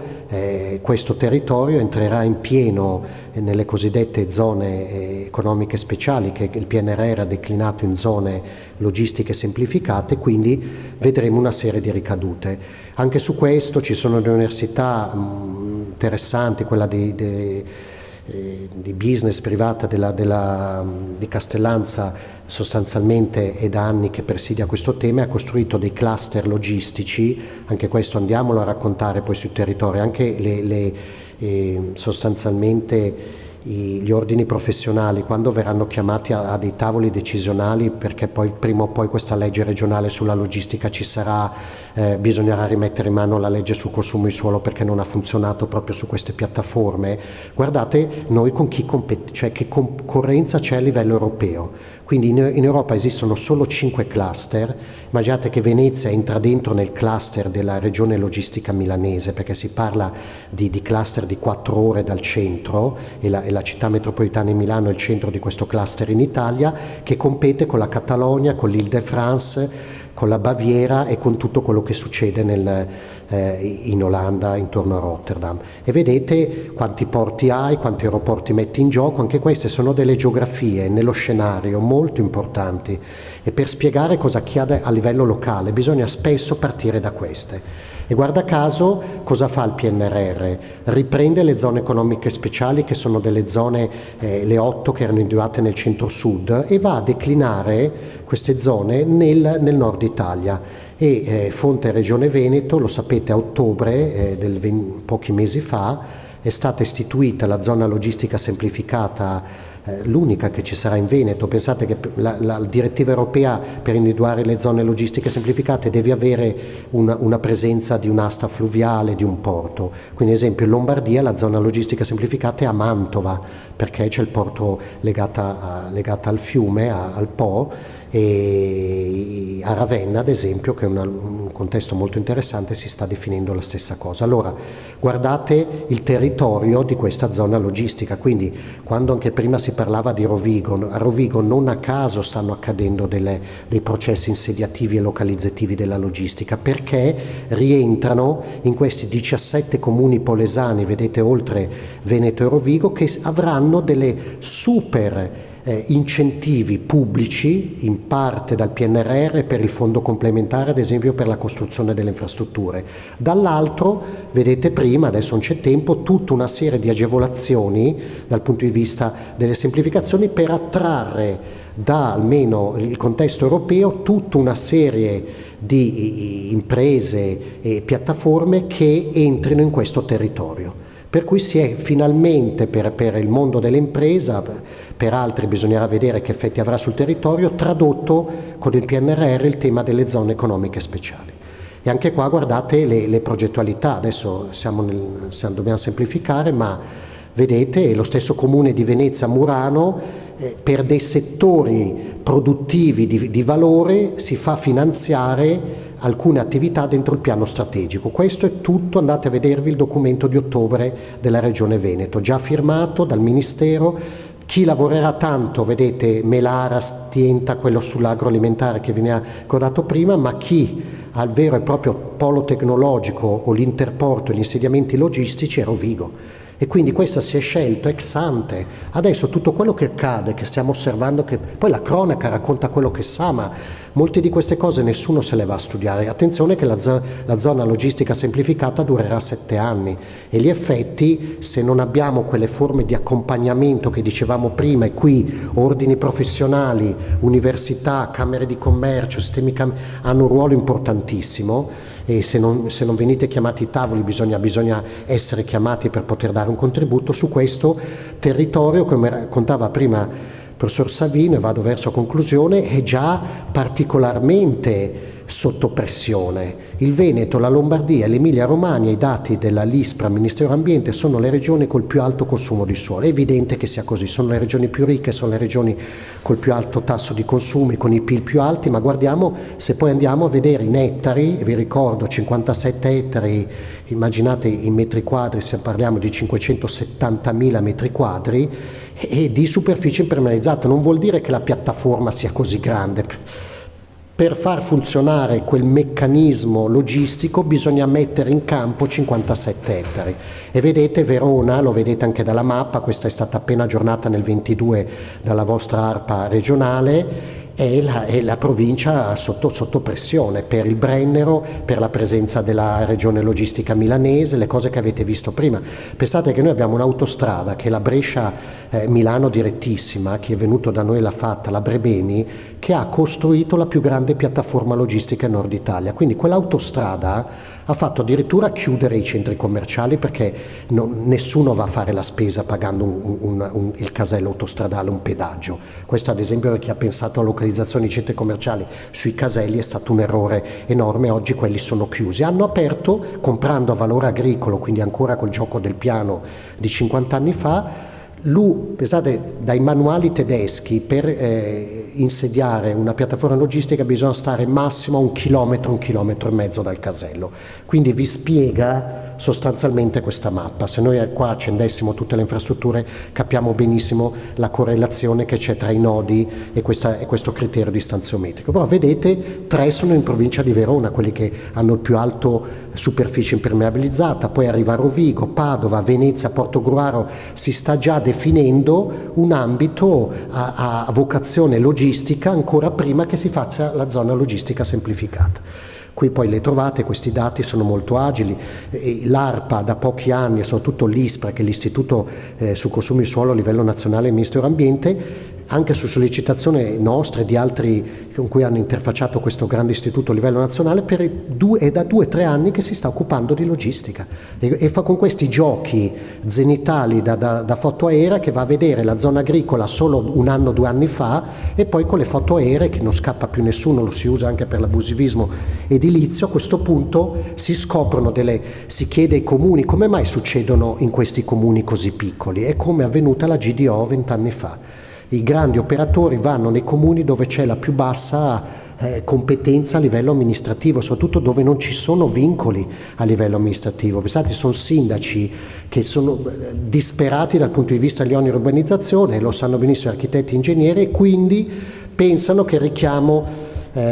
possa essere quello. Allora, a tempi brevi lo può essere per la leva occupazionale eccetera, non sappiamo nulla del ciclo di vita di questi contenitori. Se vi ho detto che ad esempio oggi negli Stati Uniti uno shopping mall dopo solo 5, 6, 7 anni deve essere completamente rivisitato dal punto di vista progettuale, altrimenti esce dal mercato. Sulla logistica nessuno ci ha ancora detto il ciclo di vita quale sia. E qua ancora vedete, sempre sul Veneto, che ci aveva chiesto la dottoressa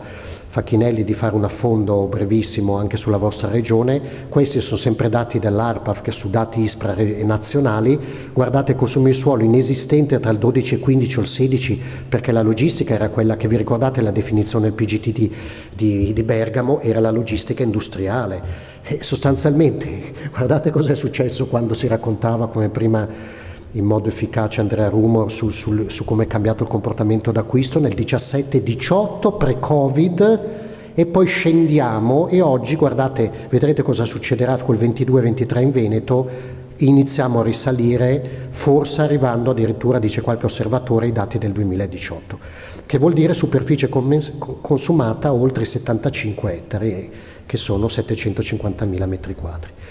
La stessa cosa sta avvenendo in effetti dirompenti che secondo me il decisore pubblico non ha prefigurato ex ante sul porto di Ravenna, quando noi stiamo lavorando in questo momento a Genova con la giunta Bucce, ci hanno raccontato che quando è venuto purtroppo con quel disastro del ponte di Morandi, una parte delle merci a livello internazionale si è spostato su Trieste e Ravenna che era un porto, immaginate, lo conoscete, sull'asta Adriatica, improvvisamente è diventato strategico e guarda caso l'Emilia Romagna l'anno scorso l'ha definita anche lei una zona logistica semplificata, e vedete come sta accadendo su quella di Venezia, quanti comuni sono messi in gioco, in campo. E cosa fanno i comuni? Guardate, io ero a Cesena poche settimane fa a raccontare alcuni scenari e nessuno, anche gli amministratori locali, conoscevano questa mappa che è online e possa essere consultata da tutti. Probabilmente appunto è una questione anche di comunicazione e divulgazione di queste politiche.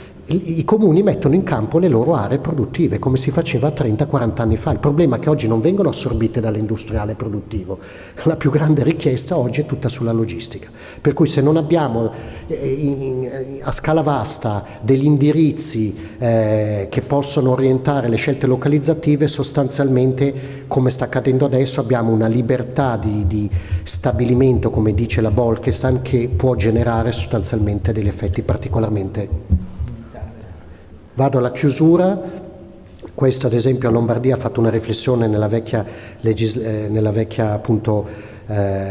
giunta e consiglio che è scaduta con questa nuova, dove c'era un tentativo. Io ho chiesto anche stamattina a un dirigente della regione Veneto con cui ho lavorato tanti anni, che adesso dirige il PNRR del Veneto, e hanno detto che anche qua non c'è ancora un PDL sulla logistica in Veneto, non si vuole affrontare, avrà dei tempi medio-lunghi. In realtà questi processi, vedete, sono già particolarmente dirompenti. Per chiudere, i due esempi che vi ho citato: si stanno muovendo in modo controintuitivo le città metropolitane, quindi vedete loro che hanno un potere anche di cogenza nei loro PTM, che sono i piani territoriali metropolitani, sono nuovi. Probabilmente Venezia farà il suo entrando, o l'ha già fatto, o questo tema può essere portato al tavolo anche dagli ordini e dai professionisti. Si possono mettere delle limitazioni. Si è studiato un po' che oltre i 25.000 cambiano le tipologie dentro la logistica, che tra i 10 e i 20, come succedeva nella grande distribuzione organizzata moltissimi anni fa.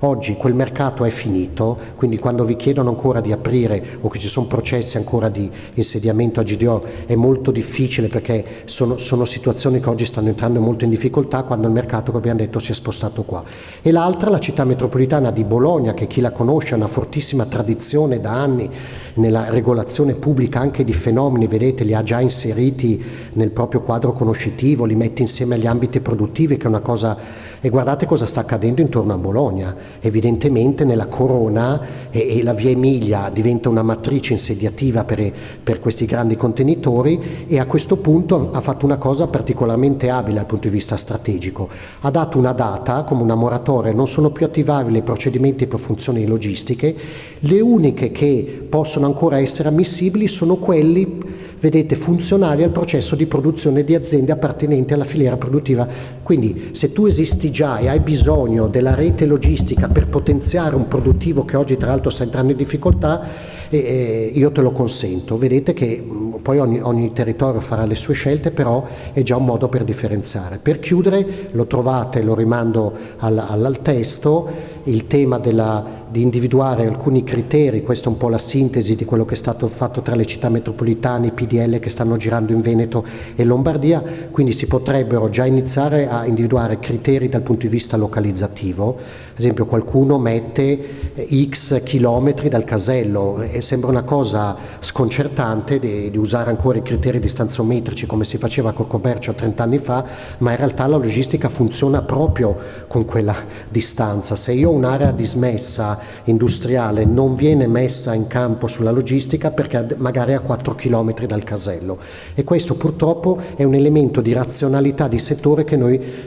non possiamo governare più di tanto, ma dobbiamo tenere conto. E per chiudere, questi due elementi che abbiamo visto possono essere utilizzati in modo, innanzitutto, che tutte le regioni per il titolo quinto hanno le leggi su consumo di suolo, per cui un approccio utile potrebbe essere, anche dal punto di vista degli ordini professionali, dei professionisti che possono dare un contributo, lavorare sul tema sostenibilità, e soprattutto l'altro che è già sperimentato a livello locale, il tema della perequazione. Nel senso, siccome c'è questa geografia in Italia che sono solo i piccoli comuni, perché ripeto le leve amministrative sono molto più basse, che permettono oggi ancora queste operazioni, ci vuole necessariamente un ente sovralocale che possa, attraverso meccanismi, vedete, di perequazione, sostenibilità, o abbiamo detto di di criteri che riguardano l'elemento localizzativo distanziometrico, tentare di governare questo fenomeno attraverso appunto questa pluralità di contributi. Grazie.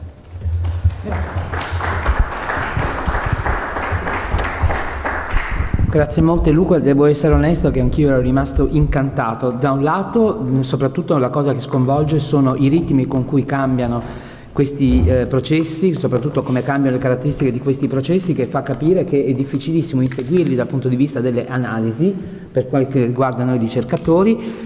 Credo difficilissimo da inseguire dal legislatore, per cui voglio dire, nel momento in cui si fa una norma con i tempi che richiede la costruzione di una norma nel nostro paese, il fenomeno è già superato, voglio dire, la norma è del tutto inutile, e poi soprattutto rende estremamente difficile la costruzione di scenari dei futuri assetti del territorio, che è un'altra delle questioni importanti, soprattutto per chi deve guidare le politiche di governo del territorio. In più, come dire, hai messo in campo tantissime questioni, e molte di queste, come dire, noi hanno tutte dei riflessi. Faccio soltanto due battute. A Venezia i locker li abbiamo visti, però dopo sono anche scomparsi, perché probabilmente in alcuni tabacchini si sono attrezzati per sostituire questi locker che erano vuoti e che avevano occupato alcuni piani terra immobili. Noi abbiamo una grandissima quantità di locali commerciali che sono completamente abbandonati, dove però vediamo una proliferazione degli ATM, no? Di questi cashmat che servono appunto per la presa del denaro, eccetera. In un caso o nell'altro è un impoverimento soprattutto della nostra città, che diventa molto problematico. Così come noi abbiamo visto i cicli di vita dei centri commerciali, soprattutto perché attorno a Mestre è stata quasi pioniera da questo punto di vista, e abbiamo visto la successione di prime, seconde, terze, quarte generazioni di centri commerciali che sono continuamente in competizione a rinnovarsi, probabilmente anche da una, diciamo, dalla vita molto particolare. L'unica battuta che faccio su questa cosa è che in molti casi, guardando soprattutto all'ultimo centro commerciale che è stato realizzato da noi, per esempio la nave De Vero, ecco, il suo successo non è tanto legato alla sua, diciamo, attrattività commerciale, quanto al fatto che è uno spazio pubblico molto attrattivo. Spazio pubblico, tra virgolette, un tema che con Laura ci facciamo carico di affrontare magari nel ciclo dell'anno prossimo, perché la dice lunga di come sta cambiando la società e il suo rapporto con lo spazio, e soprattutto con i luoghi che poi vengono frequentati dalle comunità. Scusate, non voglio sottrarre altro spazio a Marco Falsetti, che adesso invito a parlare. Marco, eccoti qui, ti lascio subito la parola. Mi permettete di presentarlo, ricercatore e docente presso la Sapienza di Roma, presso il Dipartimento di Architettura e Progetto, e come avete visto anche uno dei curatori del numero monografico della rivista. Marco, proprio per le sue competenze, per i suoi interessi scientifici, si occuperà molto di un tema che è caro a molti dei presenti, cioè appunto le forme che assumono queste attività sul territorio, nello spazio, e partendo da alcune esperienze, alcune, come dire, ci invita a fare una serie di riflessioni, ci dà delle suggestioni per capire meglio anche come gestire questo processo dal punto di vista della forma nello spazio. Prego Marco, puoi condividere. Grazie. Mi sentite? Sì, ti sentiamo bene. Allora, grazie intanto al professor Savino per la gentile introduzione, grazie all'Ateneo Veneto e agli amici e colleghi. Perfetto, noi ti vediamo. Perfetto. Dunque, mi spiace non poter essere in presenza per motivi, diciamo, istituzionali. Tratterò, come diceva il professor Savino, degli aspetti più diciamo propriamente progettuali, che si stanno sviluppando in uno di quegli incubatori di idee, di fucine anche di tipologie, di soluzioni innovative, che è l'Asia, che è uno di quei contesti, l'Asia orientale in modo particolare, che proprio per la sua distanza in qualche modo ci fornisce delle possibili ipotesi su come potrebbe svilupparsi anche il tema del magazzino, o anche il tema dei cluster in alcuni casi più complessi. È un tema poi che, diciamo, nella fattispecie io ho visto per quanto riguardava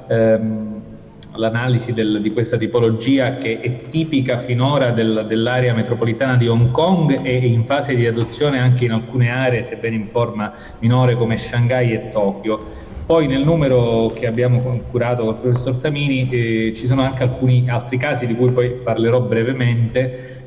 proprio perché ritengo siano utili a illustrare dei possibili esiti di questa tipologia che sostanzialmente adesso è confinata in una dimensione meramente funzionalista, cioè il magazzino della logistica, lo spazio della logistica è essenzialmente uno spazio che ha una vocazione tecnica, una vocazione funzionale, ma nonostante esso abbia un grande impatto sul territorio anche in termini macroscopici, di paesaggio e di percezione visiva, non è sostanzialmente né normato da regolamenti di alcun tipo per quanto riguarda la sua architettura, né è stato finora oggetto di interesse da parte degli architetti, se non appunto rari casi. Nell'area metropolitana di Hong Kong, che funge sostanzialmente da hub per quella grande fabbrica del mondo che è la Cina, si sono sviluppati da una decina di anni circa, ma proprio negli ultimi anni hanno avuto nell'ultimo decennio un'impennata significativa, una tipologia di spazi sostanzialmente unica, cioè la forma verticale del magazzino della logistica. Nell'articolo, nel contributo, io ho utilizzato, diciamo, in modo duplice il termine magazzino multipiano e torre della logistica, ma in realtà si tratta di due tipologie distinte, nel senso che un magazzino multipiano non ha necessariamente la dimensione verticale come caratteristica del suo sviluppo spaziale, mentre la torre della logistica è un edificio fondamentalmente verticale che nell'area di Hong Kong si è sviluppata per una serie di caratteristiche di cui adesso andrò a introdurre le dinamiche. Quello che vediamo, che abbiamo visto in queste immagini, nelle immagini precedenti, è forse l'esempio più interessante, nonché uno dei primi. Allora, bisogna premettere un aspetto peculiare per quanto riguarda Hong Kong. Chiaramente Hong Kong ha una morfologia urbana e un'orografia particolare che ha nel suo sviluppo urbano sostanzialmente degli ultimi 60 anni condotto a tipologie edilizie peculiari come le slab tower, queste torri residenziali molto strette e molto alte, quindi c'era anche uno know-how tecnologico importante in merito a costruzioni verticali. In più, diciamo, ha un'orografia che è molto frastagliata, per cui il consumo di suolo deve essere naturalmente tenuto sotto, scusate, torno un attimo indietro, deve essere naturalmente normato, perché non è possibile, diciamo, un consumo di suolo particolare. Questo tra l'altro ha provocato una condizione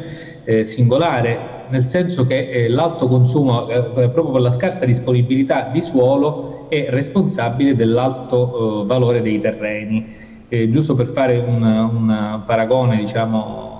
rispetto sempre all'Asia orientale, il costo dei terreni di Hong Kong è 2,5 volte quello di Singapore e 3,5 quello di Tokyo, quindi un'area che già sono delle città, diciamo, note per l'eccezionale costo dei terreni. Quindi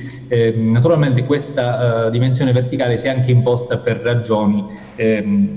tecniche, per ragioni anche economiche, e questo potrebbe anche essere, a mio avviso, per quanto il tema apparentemente possa, diciamo, essere relegato in una dimensione geografica molto distante dalla nostra, in realtà è vero fino a un certo punto, perché ci sono dei paesi europei come la Germania, e di cui spero proprio in questi giorni di ritagliare qualche spazio per vedere un po' se l'aspetto normativo si è portato avanti o se ci sono nuove realizzazioni in questa direzione. Però, per esempio, il ridotto consumo di suolo è un aspetto che in effetti ne limita l'impatto da un punto di vista del territorio. Soprattutto se noi pensiamo ai cluster europei, se noi pensiamo alle Steel City, di cui vi farò vedere qualche esempio nelle ultime slide, che sono state poi analizzate nel numero da due architetti ingegneri cechi, Miroslav Pasdera e Katerina Frejlakova, che hanno parlato di queste Steel Cities, che sono delle vere e proprie città enclave, però diciamo adesso ve le farò vedere più in là. ma sono utili appunto a dimostrarci come in effetti le due dimensioni orizzontali e verticali possano esprimere esigenze diverse e anche in qualche modo vedere il nostro caso, il caso italiano, il pianificatore verso quale visione, su quale possibilità potrebbe andare anche in considerazione delle nostre caratteristiche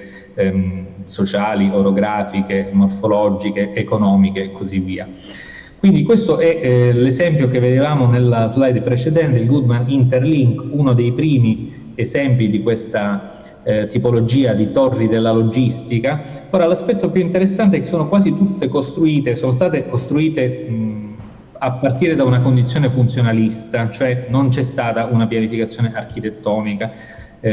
ragion per cui in una forma iniziale questa che vedete ha già subito una sorta di restyling da parte di uno studio di Hong Kong, lo studio MAP, quindi a dimostrazione del fatto che comincia a diventare anche un problema di architettura. Sono caratterizzate da questo accostamento di un corpo sostanzialmente elicoidale, che poi è la rampa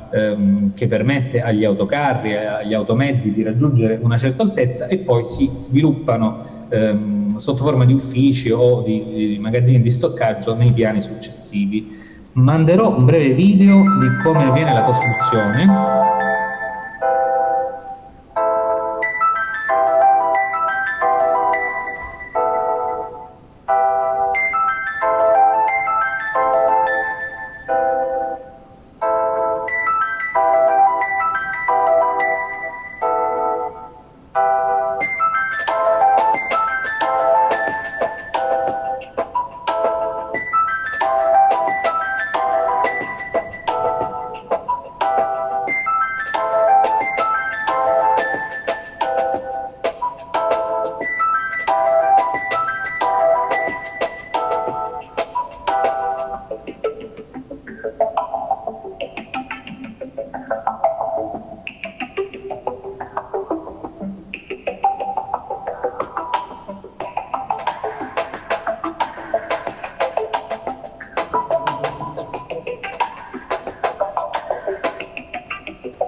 Ecco, vediamo sostanzialmente come la struttura sia stata realizzata non solo in tempi molto brevi, ma obbedendo sostanzialmente a criteri prettamente funzionali, quindi una struttura più legata a una dimensione forse ingegneristica del problema che a una dimensione architettonica. Questo nel frattempo che stiamo vedendo è questo dell'ATL Logistics Center, che allo stato attuale adesso è stato acquisito dalla Goodman, che è questa società alla quale appartengono la maggior parte di queste torri della logistica e magazzini multipiano, ma ce ne sono in realtà diverse altre. La Goodman peraltro è anche presente sul territorio italiano, anche se non ha sue strutture. È interessante anche l'aspetto statutario sostanzialmente di queste società, che sono classificate come 3PL o 4PL, nel senso che è l'acronimo per Third Party Logistics o Fourth Party Logistics, a seconda del tipo di servizi che offrono, nel senso che non soltanto offrono il deposito, la possibilità di stoccare e la distribuzione, ma subaffittano sostanzialmente anche a utenti minori o svolgono per conto terzi anche una serie di aspetti secondari, quale la promozione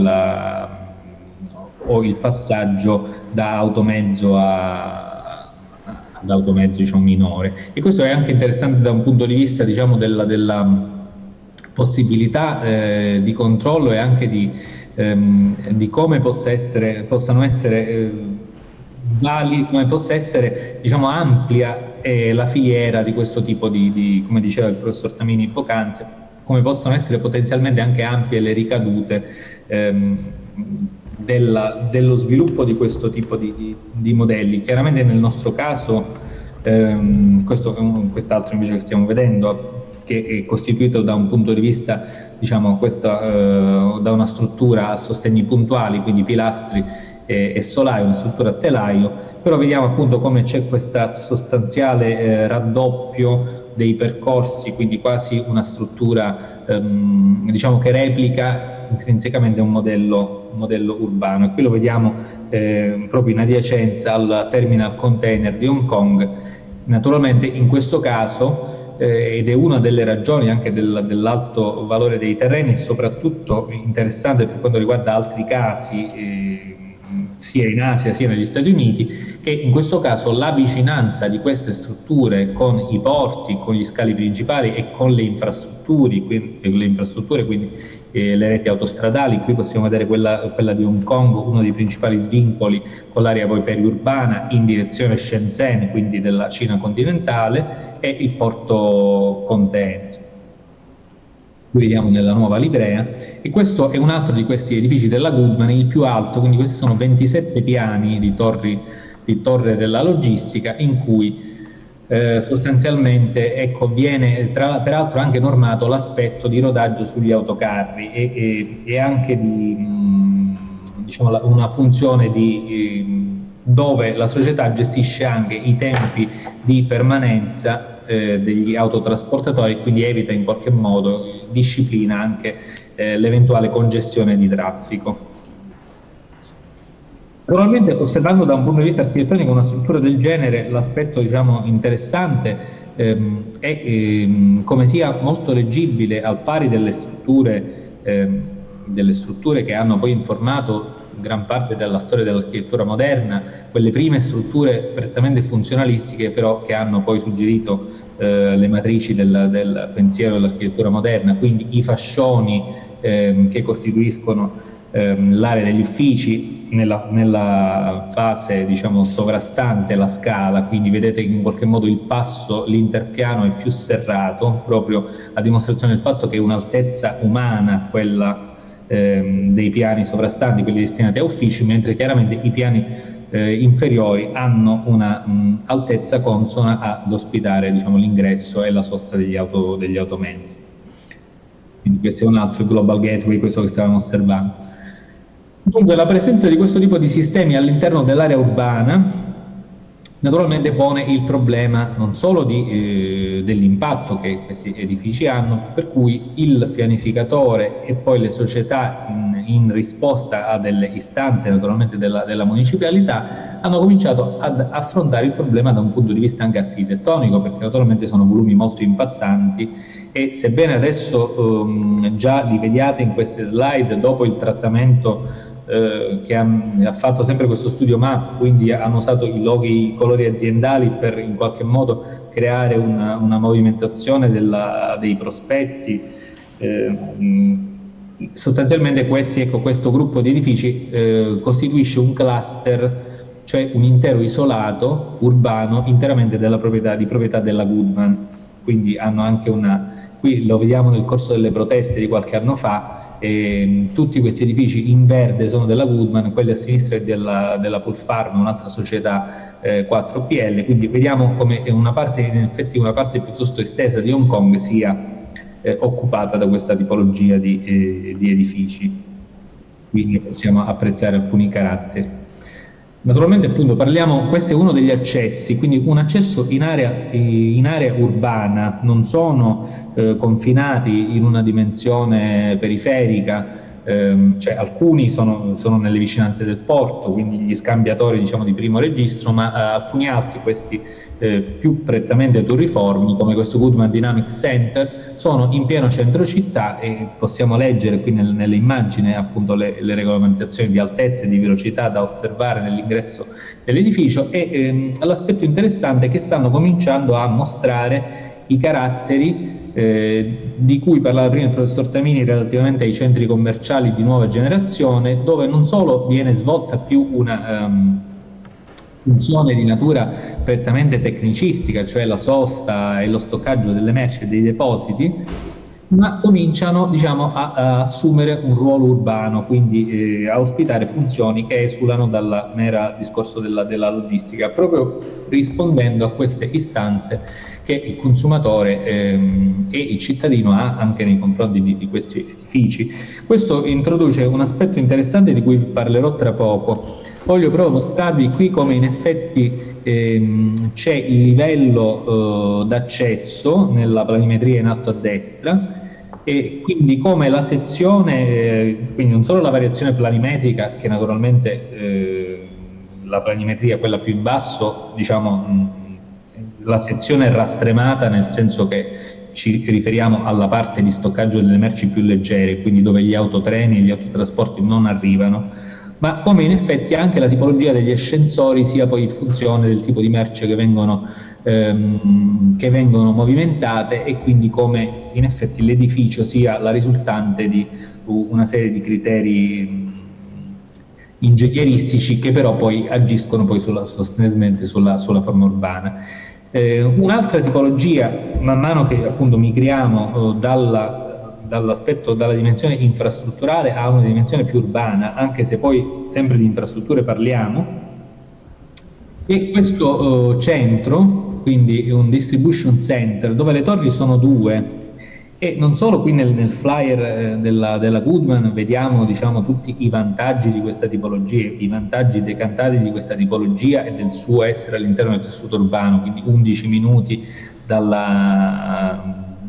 linea ferroviaria, 18 dall'aeroporto internazionale, 24 minuti dal terminal container e 26 dalla stazione autobus, che è anche un terminal commerciale, ma anche i vantaggi che cominciano a essere offerti in termini di possibilità di ruolo di gerarchia urbana e di ruolo urbano. Qui vediamo che la distribuzione è stata fatta raddoppiando sostanzialmente le torri, dove una ha funzione di uffici, un'altra ha funzione di deposito, e c'è un collegamento urbano che poi si relaziona a quel grande sistema di percorrenze sopraelevate che esiste ad Hong Kong, che sono gli skyway, cioè un sistema sopraelevato che attraversa tutta la città in qualche modo e costituisce un raddoppio della superficie poi carrabile. Questo direi di andare avanti, quindi qui possiamo un po' vedere i caratteri di questi edifici, dove in effetti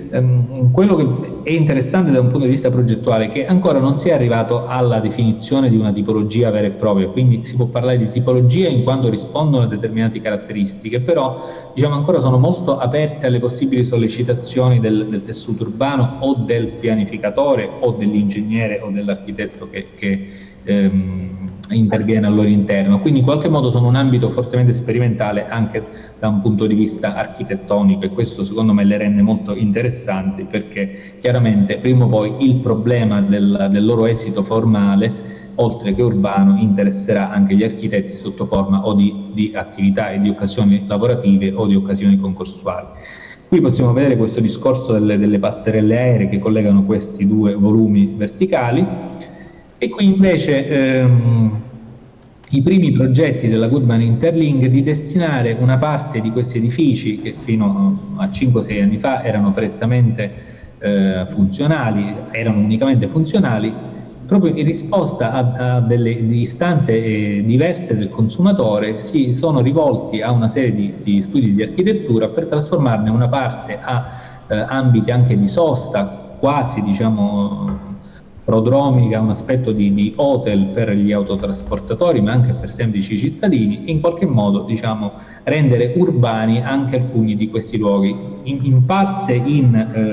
quasi per equazione con la città, quindi per fornire in risposta a questo consumo di suolo alla città una serie di servizi, in parte per diciamo offrire maggiori servizi alle aziende con le quali poi si relazionano e alla quale offrono loro stessi i servizi. Qui vediamo invece il render dello studio prima che venisse attuato. Qui possiamo osservare appunto uno di questi isolati interamente dedicati alla logistica, quindi parliamo di tessuto urbano commerciale. Quindi siamo non solo nell'ambito sperimentale dell'architettura, ma anche in qualche modo della tipologia urbanistica, e questo vediamo, questi sono 3 o 4 tutti della Goodman, che alcuni dei quali sono costruiti ex novo e rispondono a queste tipologie di cui abbiamo parlato, altri invece sono delle riconversioni di edifici abitativi, di torri abitativi in magazzini della logistica, quindi e qui possiamo apprezzare in effetti l'entità di questo fenomeno. Mi avvio alla conclusione introducendo 2 aspetti. Uno, questo che dicevo, il rapporto tra il modernismo e quindi le tipologie funzionali, come queste abbiano poi influenzato la forma e lo studio in molti aspetti del movimento moderno di architetture che non erano in effetti pensate come tali, ma erano il celebre studio sui silos di Bert e Illa Becker. Quindi come questo aspetto, diciamo, ci ponga in una condizione di cogliere il fenomeno mentre ancora si sta sviluppando, che lo rende particolarmente interessante, prima che esso assuma una forma codificata. Seconda cosa, rispetto a questo poi articolo che viene presentato nel numero che trovate, il professor Savino ha messo in chat, quindi che potete consultare, rispetto a questa invece dimensione dell'enclave che si è sviluppata specialmente in Polonia e Repubblica Ceca, dove ci sono nel mezzo di aree completamente prive di centri urbani, però vicine a quei grandi corridoi infrastrutturali, si sono sviluppate queste città che replicano, pur essendo soltanto città della logistica, replicano un modello urbano in cui sostanzialmente vivono soltanto i lavoratori di Amazon e dei vari gruppi. Ed è uno studio, diciamo, particolare, perché in effetti qui parliamo proprio di modello urbano, lo chiamano still cities, perché in effetti poi hanno anche un sistema di recinzioni che in qualche modo le avvicina quasi a una dimensione militare, se vogliamo, per alcuni aspetti. E invece il discorso della perequazione o del risarcimento che alcune aziende offrono sostanzialmente alla cittadinanza deriva dal fatto che in alcuni contesti tipo gli Stati Uniti la vicinanza rispetto alle arterie infrastrutturali è valida anche per delle aree urbane che, pur essendo molto centrali, sono però disagiate, fortemente disagiate. Ci sono alcune a New York, ma anche a San Francisco, quindi diciamo non rispondono a un criterio un po' di perifericità come nel caso delle nostre città, ma ci sono anche degli isolati molto depressi all'interno delle città, e questi chiaramente fanno gola a queste industrie del comparto della logistica. Se però fino a un primo momento questo, diciamo, si era risolto in un mero acquisto di aree a basso costo dei terreni e senza in qualche modo offrire una forma di risarcimento, di risposta alla cittadinanza, adesso in un clima di maggiore attenzione, in qualche modo, a fronte della possibilità di costruire a prezzi agevolati questi grandi hub della logistica all'interno di queste aree urbane, la municipalità o i vari stati richiedono in qualche modo che loro si facciano carico di oneri di urbanizzazione, quelli sono oneri di urbanizzazione, ma anche sotto forma di creazione, per esempio, di scuole, considerando appunto che si tratta di aree dove lo Stato in qualche modo ha latitato. Quindi queste società diventano in qualche modo anche fornitrici di servizi per la collettività, in parte alloggiandole all'interno dei loro compound, dei loro cluster, in altra parte, diciamo, edificando l'ex novo. E questo è un esempio che è stato trattato da Domingo Abrusci dell'area di Gage Park, dove Amazon, in cambio della edificazione, della possibilità di edificare un magazzino multipiano, c'erano naturalmente dei vincoli di altezza che in qualche modo si è potuto così trovare una forma di compromesso, in forma di questa delivery station di 316.000 piedi quadrati, che corrispondono a non so la conversione di preciso, comunque a un'area molto vasta. Vedete qui, rispetto alla dimensione dell'edificato, vi dà un'immagine della sua estensione. È stata in cambio edificato un liceo, una scuola media, una scuola elementare e dei complessi sportivi. Quindi in qualche modo offrono una possibilità che può essere colta anche dai nostri pianificatori, cioè chiedere in cambio dell'edificazione di questi grandi centri anche di offrire una forma di servizio alla cittadinanza. Chiudo con questa immagine di questo progetto fatto da Molteni, che è uno dei primi forse che si è cimentato con la dimensione architettonica di questo grande magazzino, un po' a dimostrazione del fatto che per l'architetto questo non deve essere considerato un tabù o un argomento che ci è estraneo, però anzi al contrario deve essere un terreno di sfida sul quale sicuramente si combatterà molto della sperimentazione di questi ultimi anni, e che vuole essere appunto un'occasione per cogliere, per conoscere bene il fenomeno, in modo da offrire anche sotto forma di professioni, di ordini professionali, di università, una risposta che non sia soltanto la risultante del fenomeno in sé, ma che sia appunto una visione che si ha del problema, e quindi una risposta che si offre alla collettività del problema. Grazie. Perfetto. Grazie molte Marco, ti ringrazio, anche perché in questa maniera noi abbiamo, non dico assolutamente esaurito, però abbiamo introdotto tutta una serie di aspetti, e soprattutto quello che mi preme sottolineare, spero sia stato possibile far cogliere la multidimensionalità, la trasversalità di questi fenomeni, perché qui in realtà oggi abbiamo parlato, avete sentito sin dalle prime battute, delle nostre pratiche quotidiane, il nostro comune vivere e soprattutto le nostre abitudini, i nostri consumi, e come questi condizionano e sono condizionati da alcuni dei processi che completamente sfuggono alla nostra attenzione, alle nostre conoscenze. Però abbiamo visto anche come questa serie di processi che sono sulle nostre teste ma che noi alimentiamo in realtà hanno impatti spaziali significativi, e soprattutto poi cominciano a produrre anche una serie di problemi legati alle forme che devono assumere all'interno dello spazio, i loro impatti eccetera. E poi, come chiaramente accade spesso, spingono a ragionare sulle modalità con le quali indirizzare questi processi in qualche modo, o provare a controllarne, non dico i processi, ma sicuramente gli impatti. E quindi scivoliamo poi sul piano delle politiche, quindi siamo partiti proprio dalle nostre pratiche quotidiane per arrivare poi al campo delle politiche, alle idee progettuali, soprattutto al supporto che bisogna dare alle politiche perché queste possano agire sul territorio. Io direi che quindi noi abbiamo veramente visto tutta una serie di aspetti, tutti questi avrebbero avuto bisogno di un approfondimento, come vedete però in molti casi questo è impossibile. È impossibile perché, come abbiamo sottolineato, in molti casi quello che caratterizza questo settore è una velocità di cambiamento al quale noi non riusciamo a stare dietro, e questo l'ho già detto. E in più, non a caso si è parlato di Hong Kong e di queste situazioni, perché rappresentano in molti casi i prodromi di quello che noi vivremo fra qualche anno, e in molti casi appunto sono stati anticipatori, lo abbiamo visto nelle forme ma anche nei processi, di quello che poi dopo abbiamo registrato sui nostri territori.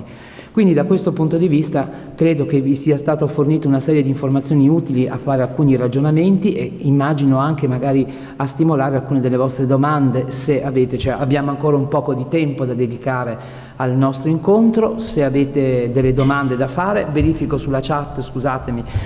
perché io da questo punto di vista non sono molto multitasking, quindi perché già nella chat c'erano state alcune osservazioni che però credo siano state, come dire, abbiano trovato risposta in molte delle cose che anche Luca e Marco hanno raccontato, soprattutto quando si ragiona poi in termini di ultimo miglio, che rimane poi la parte più complessa e problematica sulla quale ci aspettiamo di avere delle indicazioni su come procedere. Chiedo se in sala ci sono delle domande. Prego. Però devi venire qui, Lorenza.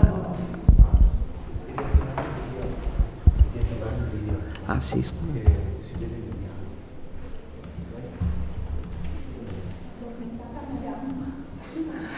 Perdonatemi, scusate se non si è visto il video. Abbiamo una domanda qui in sala, prego.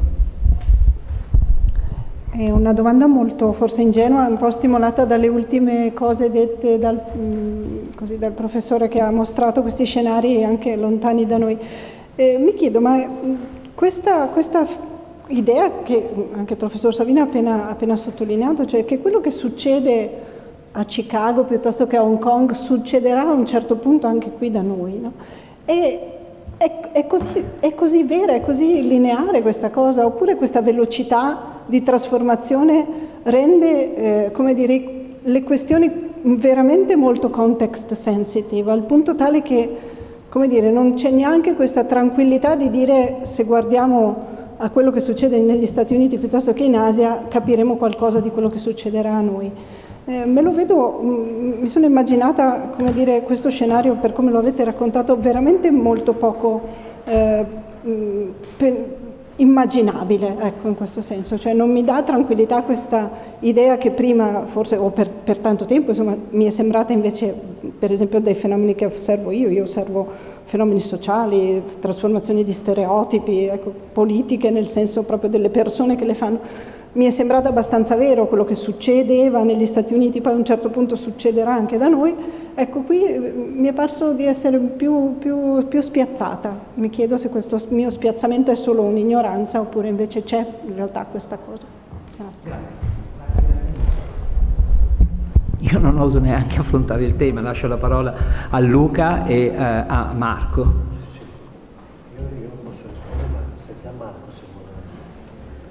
Marco, tu vuoi intervenire? Sì, quello che posso dire, diciamo, indubbiamente ci sono dei fenomeni che in un mondo globalizzato, almeno fino a come è stato fino a qualche anno fa, diciamo, dal mio punto di vista è chiaro che ci sono alcune tendenze che possono verificarsi, nel senso, sappiamo che questo modello delle torri della logistica verticale sono già allo studio, non solo quindi nel Hong Kong, la Repubblica Popolare Cinese, ma sono già sviluppati in fase avanzata di studio in Giappone, Stati Uniti, ma anche in Australia. Ci sono chiaramente delle differenze, nel senso, in Europa, per esempio, siccome non si è ancora individuata neanche la forma sotto la quale queste tipologie potrebbero ricadere nelle altezze per i criteri antisismici che diciamo che questi edifici potrebbero raggiungere come massimale, quindi che tipo poi di... Non ci dimentichiamo che da un punto di vista, e questo forse, ecco, ho dimenticato di dirlo come precondizione, che Hong Kong è sita a 600 km dalla faglia più vicina, quindi questo la rende sostanzialmente quasi invulnerabile ai terremoti. Nel nostro caso chiaramente è un po' più complessa, però per esempio sappiamo che la Germania sta sviluppando questo modello proprio perché in effetti, per quanto possa sembrare un'immagine futuristica,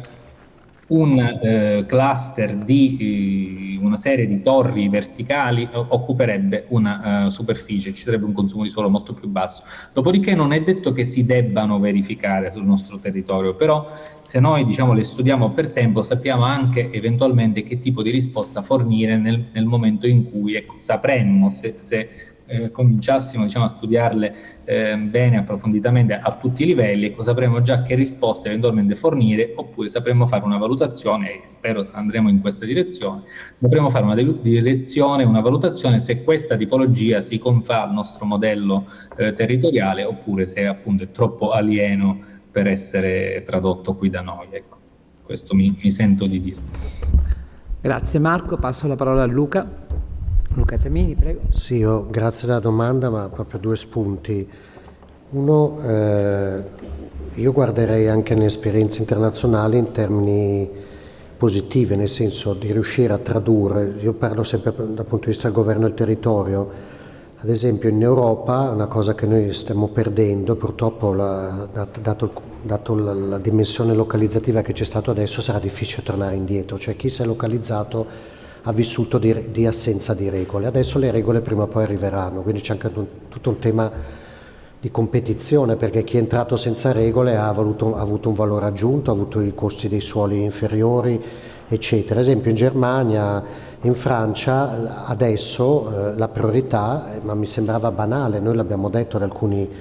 decisori pubblici, però ripeto, secondo noi c'è stata l'intenzionalità di non procedere in quel senso. Ad esempio tu ti localizzi la piattaforma logistica, ma sto dicendo le cose banali, solo se riutilizzi delle aree dismesse. Ad esempio per la distribuzione commerciale moderna in Italia, voi adesso in tutta la Lombardia, anche in parte in Veneto, in Emilia, tu non puoi aprire più un grande shopping mall se non vai in un'area dismessa. La Lombardia ha fatto un meccanismo puntuale dove poi gli operatori li portavi sul mercato delle aree dismesse, allora questo non è avvenuto. E non si vuole, perché di aree dismesse, adesso noi a Milano ad esempio in questo momento sono tutte le aree ferroviarie dismesse, come probabilmente ci sono anche qui, quindi accordi di programma, poi lì c'è una cassetta degli attrezzi, una volta che li veicoli lì, esempio in Lombardia si chiedono 197 euro al metro quadro di compensazione, quanta SL, quanta superficie lorda va a insediare. Oggi la logistica è a titolo gratuito, cioè va in convenzionamento urbanistico, lo concordi a livello locale, finita lì. Noi adesso abbiamo un sacco di sindaci con cui lavoriamo anche in comuni medio-piccoli che hanno invece tanta logistica. Sapete qual è uno dei temi emergenti dal punto di vista progettuale? Che manca, si sono accorti che nelle dotazioni di servizi manca tutto l'housing sociale, tornando nel senso, modello, non dico Olivetti, ma tu come pensi di insediare delle piattaforme con migliaia di addetti in rotazione perché fanno 8 ore a ciclo continuo, perché tu copri le 24 ore, basta andare a vedere. Io sono andato per pura curiosità, uno intuisce molte cose, poi magari se le va a studiare visitando una di queste piattaforme. Io sono andato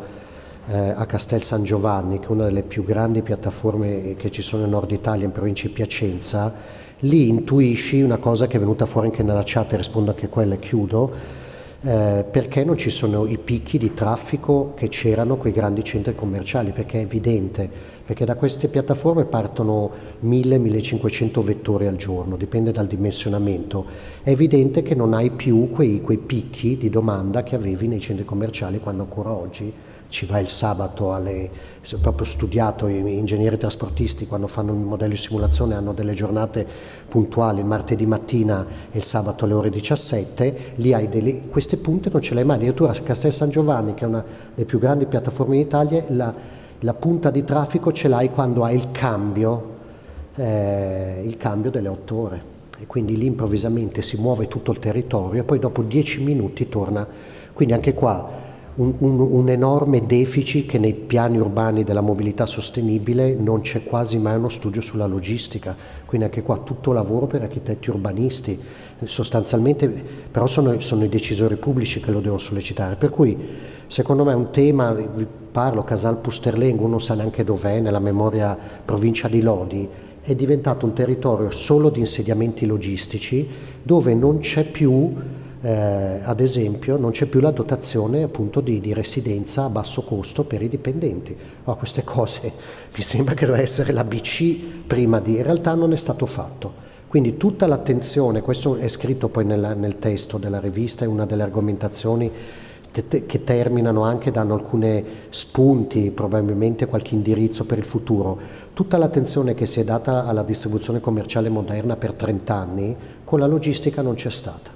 Oggi, ad esempio, tu non riesci a collocare un metro quadro se non è ipernegoziato, di commercio in sede fissa, in sede privata. Qui in realtà, ripeto, liberi tutti, ma come dice Marco, magari ci saranno delle forti sperimentazioni. In questo momento vi cito solo, se voi andate a Mantova, dove vi ho citato nella ZLS, nella zona logistica semplificata di Porto Valdaro a Mantova, ci sono almeno 50 immobili logistici abbandonati. Quindi noi stiamo avendo, se arriverà qualcosa come noi stiamo studiando negli Stati Uniti dal punto di vista dei dead mall, qui il problema è che c'è un patrimonio, uno stock immobiliare di logistica di prima generazione e la discriminante, sapete, lo sapete architetti e ingegneri, è l'altezza. Adesso le peak tower dove vengono immagazzinate in modo automatico le merci sono alte 25 metri. Immaginate un PTCP, un piano territoriale coordinamento provinciale, questa cosa non l'ammette. Allora ci sono tutti gli escamotage per ad esempio andare a fare interrati di 5 metri la torre, però la logistica che sta entrando in questo momento sul mercato italiano chiede dei format che quelle di prima generazione non hanno e quelli non verranno più assorbiti dal mercato. Quindi immaginate un sindaco, un'associazione di categoria, un'associazione di imprenditori che sul proprio territorio inizia a avere un patrimonio di dismesso di quel tipo, che oggi difficilmente, perché anche gli operatori più innovativi, che dovrebbero essere questi legati alla logistica commerciale, dei capannoni, tra virgolette, degli anni 80 e 90, purtroppo non è. E quindi lì si andrà in un processo di riuso, di riutilizzazione che ancora oggi non sappiamo, però molto interessante. E questo tema che ha sollevato lei, nessuno ne parla, c'è un tema di politiche sociali legato alla logistica che è sparito. E quando invece lei parla con un Singer ti dice la sua preoccupazione è dare un posto letto a prezzo calmierato a un bacino di lavoro che oggi nessuno considera, e questa è una delle peggiori discriminazioni che c'è in questo momento.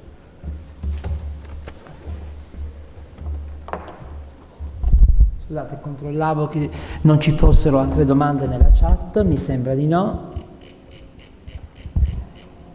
E allora, se non ci sono altri interventi, anche dalla chat non mi sembra, allora io direi che potremmo chiudere i nostri lavori. Chiaramente l'invito è di partecipare, sì, grazie,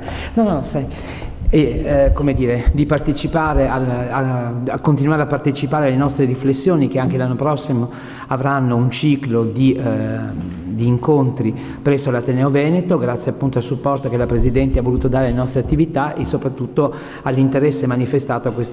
agli argomenti che abbiamo toccato. Io ringrazio Luca Tamini e Marco Falsetti per averci dato questi contributi importantissimi per avviare la nostra riflessione, la nostra ricerca, la nostra esplorazione, anche per poter capire come, in qualche modo, in quale maniera possiamo agire, chi da professionista, chi da cittadino e chi come noi da studiosi di un fenomeno così innovativo e così dirompente. Grazie di tutto, grazie della partecipazione, grazie soprattutto ai relatori. Arrivederci.